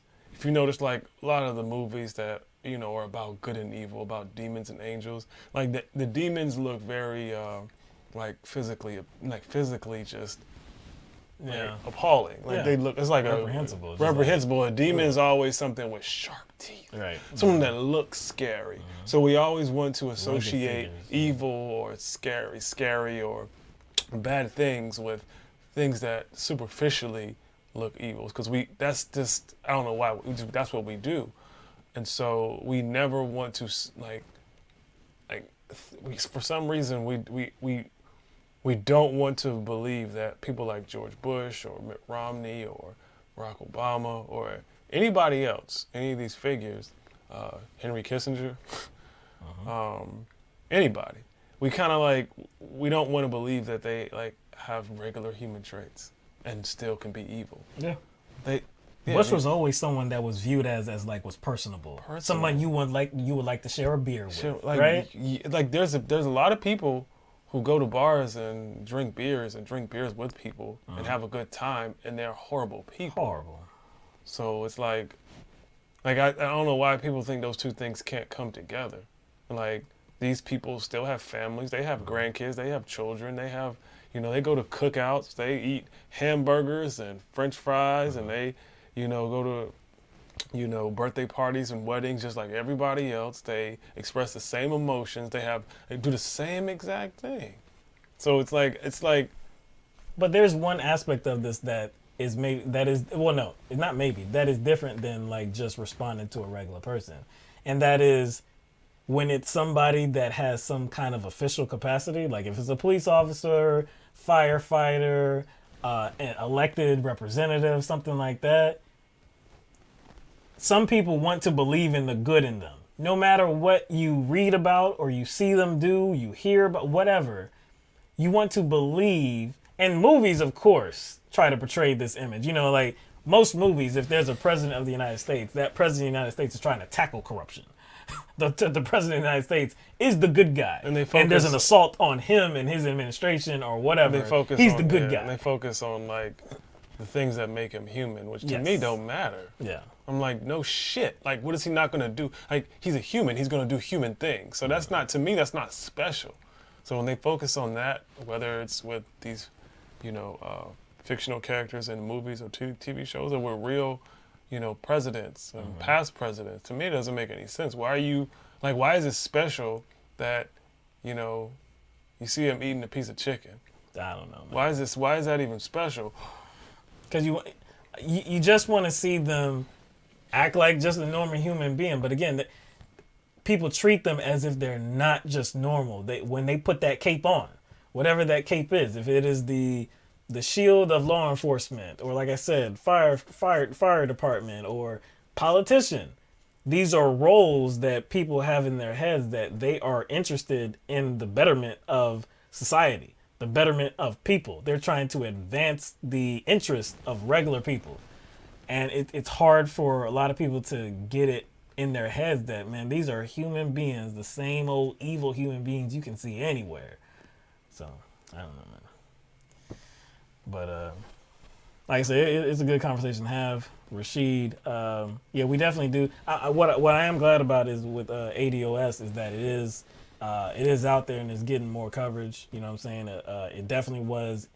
I mean, I haven't heard any presidential candidates talk about that in a minute, but still, the idea of reparations, it definitely made its way to the campaign trail. I think, of course, it's gonna gain more traction, and it definitely deserves to do so as well. Like you said about the numbers, the statistics, if you dive into those, you see the disparities in wealth, land, and all of that. As relates to white versus black, it's despicable. It's absolutely despicable. So there definitely needs to be some type of reform there, some type of action. It's just, hey, who are we going to trust to actually take that on? Who are we going to trust to do that? That's not just the only issue. Of course, it's a huge issue. It's not the only issue, but still, who do we trust to actually make some moves here, you know, who is an honest actor that we can believe in. Of course, it's still a human being, and you don't know what type of pressures, what type of strings may be pulling them, no matter what, you know. I have the least doubt about Bernie Sanders, but still, you know, he's not the president yet. And when he's the president, you'd hope he would be the same type of person that he was when he was a senator and campaigning for president. But like I said, I mean, we at least have to put somebody in there that is making the right moves and seems to be making the right moves for the right reasons, and is not adjusting their speech for political expediency or because maybe corporations might have some type of opposition to what they're saying or something like that, you know. So it's still going to be a long process, you know. It's still October. We're still about 3 months away until that first primary and caucus. So, you know, see what happens. So, you may tell you why that tweet is whack to me? Why? Go ahead. I'll repeat the tweet to everybody. And I just wanted to go away from that because we had to take some calls. But that tweet that I read before we took that call was submitted by Jamu Baraka, and he says, so Ellen DeGeneres is excoriated for hanging out with Bush because he is a war criminal, which he is. But it's all right to hang out with Obama, who is also a war criminal, ? Someone who understands the Western mind, please explain that one to me. Now, I know that sounds woke. It sounds revolutionary, but it's not. And let me tell you why.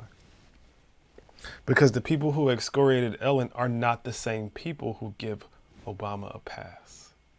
That's why it's, to me, fallacious and a bit clumsy, because it ambiguously attributes a contradiction to the Western mind, and it doesn't specify where the contradiction comes from. The Western mind is not homogenous. So we are in the West. I'm a Western mind. I mean, I don't know, maybe he means something by saying the Western mind, but I still think it's clumsy and lazy because most of the people that have something to say about Ellen DeGeneres also have something to say about Barack Obama. So he's kind of misappropriating the contradiction or not applying the contradiction responsibly. He's not acknowledging that there's group variations over here. So he just says, well, there are people that, you know, give Obama a pass, but then there are a group of people that didn't give Ellen DeGeneres a pass. So there's a contradiction here. I was like, no, you have to attribute the contradiction to a specific group. He's just applying the contradiction to everybody. Broadly applying it. And I think that's irresponsible. And like, to me, again, this is another example. I you know, with him, lately, he just seems to be coming off more like a contrarian troll than a revolutionary. Yeah. It's lazy. Just to be contrarian. Just to be contrarian, just to point out some sort of contradiction. In pointing out a contradiction, you just can't say, Americans believe. So there's a contradiction there. Like, he thinks that by saying that people that were actually criticizing Ellen are going to flinch by the idea of, oh, Obama. No, I'm not flinching because I got the same idea about Obama. And again, most of the people who did criticize Ellen DeGeneres are the same people who criticized Obama. So it's like, again, like I think it's just a bit lazy because he's just like putting everybody in kind of like one group. Yeah. And so he sees that Ellen is getting criticized, or not. Ellen is getting criticized because of Bush, and he also sees that there are people who support Barack Obama. So there's a contradiction. But the contradiction is not the same because these groups aren't the same. But what's his target, though? What's his always what his target is? Liberals. Liberals, Democrats, all of them are the same. All you liberal Democrats. I don't think did he say liberals or Democrats? Nope. But that's who his target is. because he feels that everybody is the same. Hey, there's some criticism of Ellen DeGeneres because of how she dealt with George W. Bush. Hey, what do you got to say about Obama? Huh? You see, you hypocrite. No, well, you're talking to like the same people liberals, that would criticize Ellen DeGeneres would have criticized her for Obama as well. Yeah, like I guess what Ellen DeGeneres calls herself, but like Hollywood liberals. I don't know what the hell. Or that you is. call it I guess those brunch time liberals or latte liberals or whatever you want to call them. Those centrists that go to bat for neoliberals. That's a specific group. Those people who went after, or those people who support Ellen DeGeneres are the ones who support Obama and give Obama a pass. Those people are in the same group. Yes, they are. The people who eviscerated or excoriated, according to him, Ellen DeGeneres are not in that same group. Right. Agreed. All right. Definitely want to throw a shout out to all of our callers tonight. Tony, L Train, Ben, and Rashid. Thank you very much. Definitely appreciate Ben for really, I think it's about every show. Maybe not about every show. I think it is every show you lend your voice to LTMB. So definitely appreciate that. L Train, for the first time calling in. Thank you. I'm happy that you had a day off on one of these nights that we are broadcasting, so we could hear some of your perspective. And like I said, it was very good. Appreciate that very much. Rashid, hadn't heard from you in quite a while. Tony, maybe Tony we've heard from recently. I'm not sure. But all of you, thank you very much for, like I said, joining the conversation. We do have some super chat contributors to address. Ben, one of our callers, with a message: become a proud LTMB patron. These guys deserve it. I don't know if I say that much. I'm definitely not one to toot the own horn, but we definitely appreciate all of our patrons. We will put the graphic up on the screen. If you would like to become a patron, very simple. Just go to patreon.com/LTMB, and you can choose any amount that you want. $1. I don't think they let you do like cents. I don't think they do let you do like 50 cents or something like that. So you can't do cents. You got to be at least $1. So, But like I said, we appreciate all of our patrons on patreon.com as well. Really appreciate everybody that makes this what it is, whether you donate or not, or contribute or not, or you're here with us. We really do appreciate that. We like to have an audience. We will be trying to increase the size of this audience with some moves maybe soon. But yeah, like I said, like the environment here and just want to keep it going. And let me see, anything else? I got nothing else, man. You going to the fair this year, man? Fair started. Damn, I didn't even. The fair started yesterday. Matter of fact, it's gonna be here till the 20th. South Carolina State Fair. I just had that playing in my head, man. It was not even in my my head at all, man. I might go, man. I really don't eat like fried foods, but like I rarely eat fried foods like ever.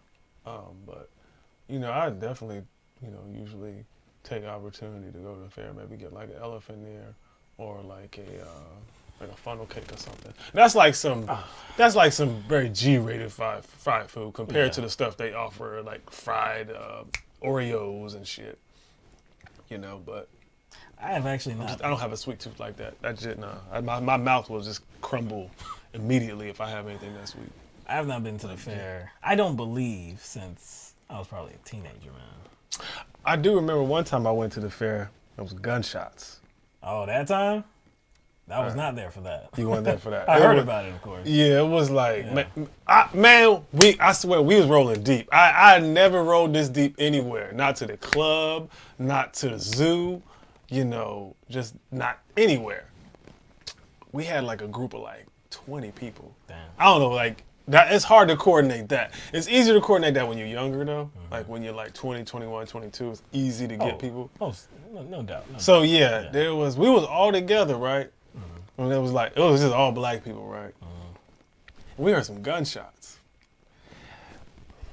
One thing that made me proud of our group, I mean, I swear, I was just, it was very heartwarming.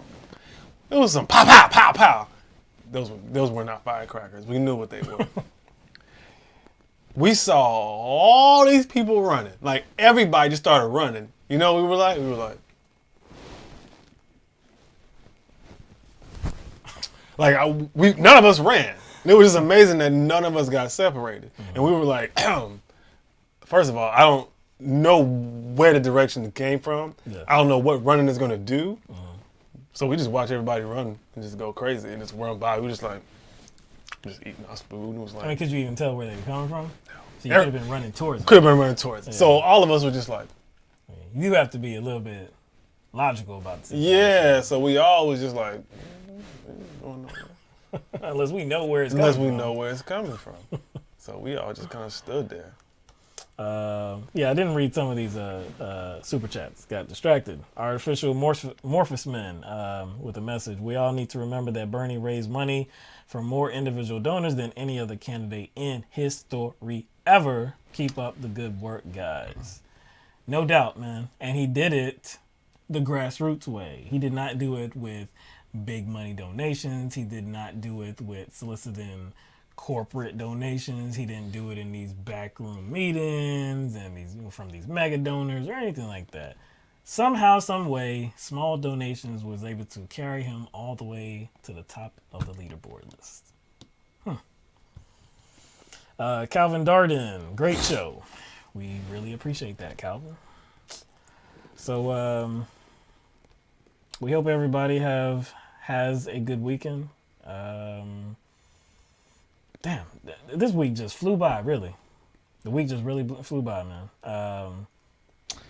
You bought Tara Break, boy. You turned into a damn a contrarian troll too, because this is not the first time I pointed something out about Barack, Jambo Baraka. This is not the first time. So it's up to him to word his tweet correctly, and also he has the ability to do a subtweet. So I'm not going to give give such an intelligent man an excuse. I'm not going to give him a pass. He has the ability to subtweet, add context to his tweet. That is his job as someone who considers himself a leader and who is a vice, a VP, essentially, to Jill Stein.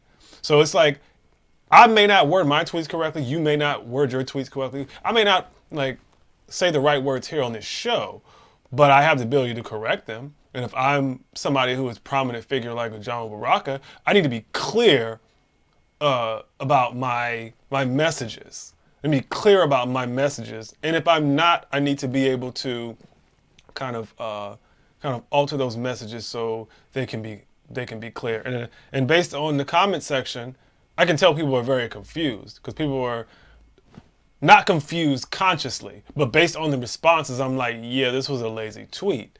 He has to do better. It's not that it was not to my standard. Those are not my standards. Those are, I guess, I would say, argumentative standards. It was fallacious argumentatively, because it did not, it just broadly attributed a contradiction without a target group. This is a begin, middle, and end. If you were establishing a narrative, if you were issuing a narrative on Twitter as a public figure, if you're trying to make a point and construct a narrative, it has to have a beginning, middle, end, it has to have a subject, and all that stuff. So it was poorly worded. And again, I know he's intelligent enough to do that. And I think, I'm not saying it's intentional, but I think it's lazy for a reason. It's not lazy because he is lazy or he's unintelligent or he's not smart. Smarter than me, I would say, in a general sense. He has probably a deeper perspective and a broader perspective on a lot of different things. That's why it stood out to me more, because I know this. So it has to be purposeful.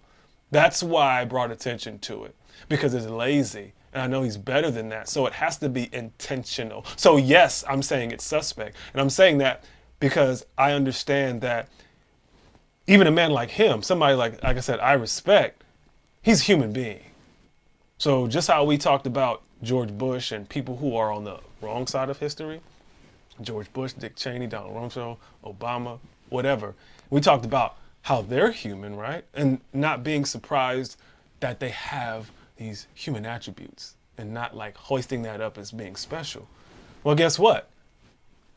John Baraka has human attributes too, and he can fall victim to those human attributes. And for you to act as if he can't is very disingenuous. And he's no God, he's not a deity, and so he can be flawed in some ways. And I'm going to point out those flaws because he's human. He can fall into those same traps. That's all I'm saying. And I don't know what the kind of trap he fell into, but he's in one. And this is not the only damn tweet. I don't follow him. I follow him, but I don't follow him like that. I don't follow behind him and look at every tweet. But this is like the 10th damn tweet where he does that. So if it was just one time, I'd give it a pass because there's only a certain amount of characters. But like I said, he can subtweet. This is like the 10th damn tweet where he did this. Yep. No response. But anyway, we're going to get out of here, right? We're going to get out of here. Like I said, hope everybody has a good weekend. We will be back. Actually, we will be back on Wednesday. May have lost some viewers already, towards the end of the stream. We will, inform everybody of the schedule next week. But like I said, Tuesday is probably Tuesday is going to be a no-go. Yeah, that's right. Because of the debate. Yeah. So I'm not even sure what time the debate is, but likely it's going to be at 8. No, Tuesday's a no-go. So we will be doing it Wednesday night. We'll be doing it Wednesday night. But like I said, we'll be informing everybody of that. Just look out for Twitter or YouTube.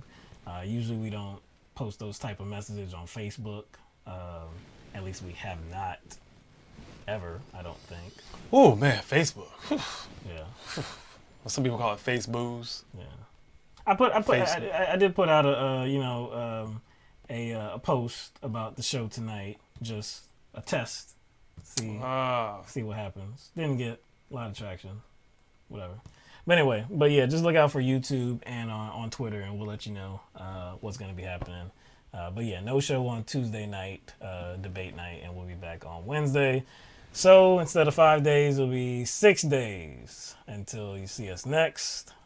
So again, appreciate all of the love, all the support, all of you that watch the stream and comment in the chat section. Thank you immensely for everything that you do for us and with us. So with that, we'll see you next week. Peace out.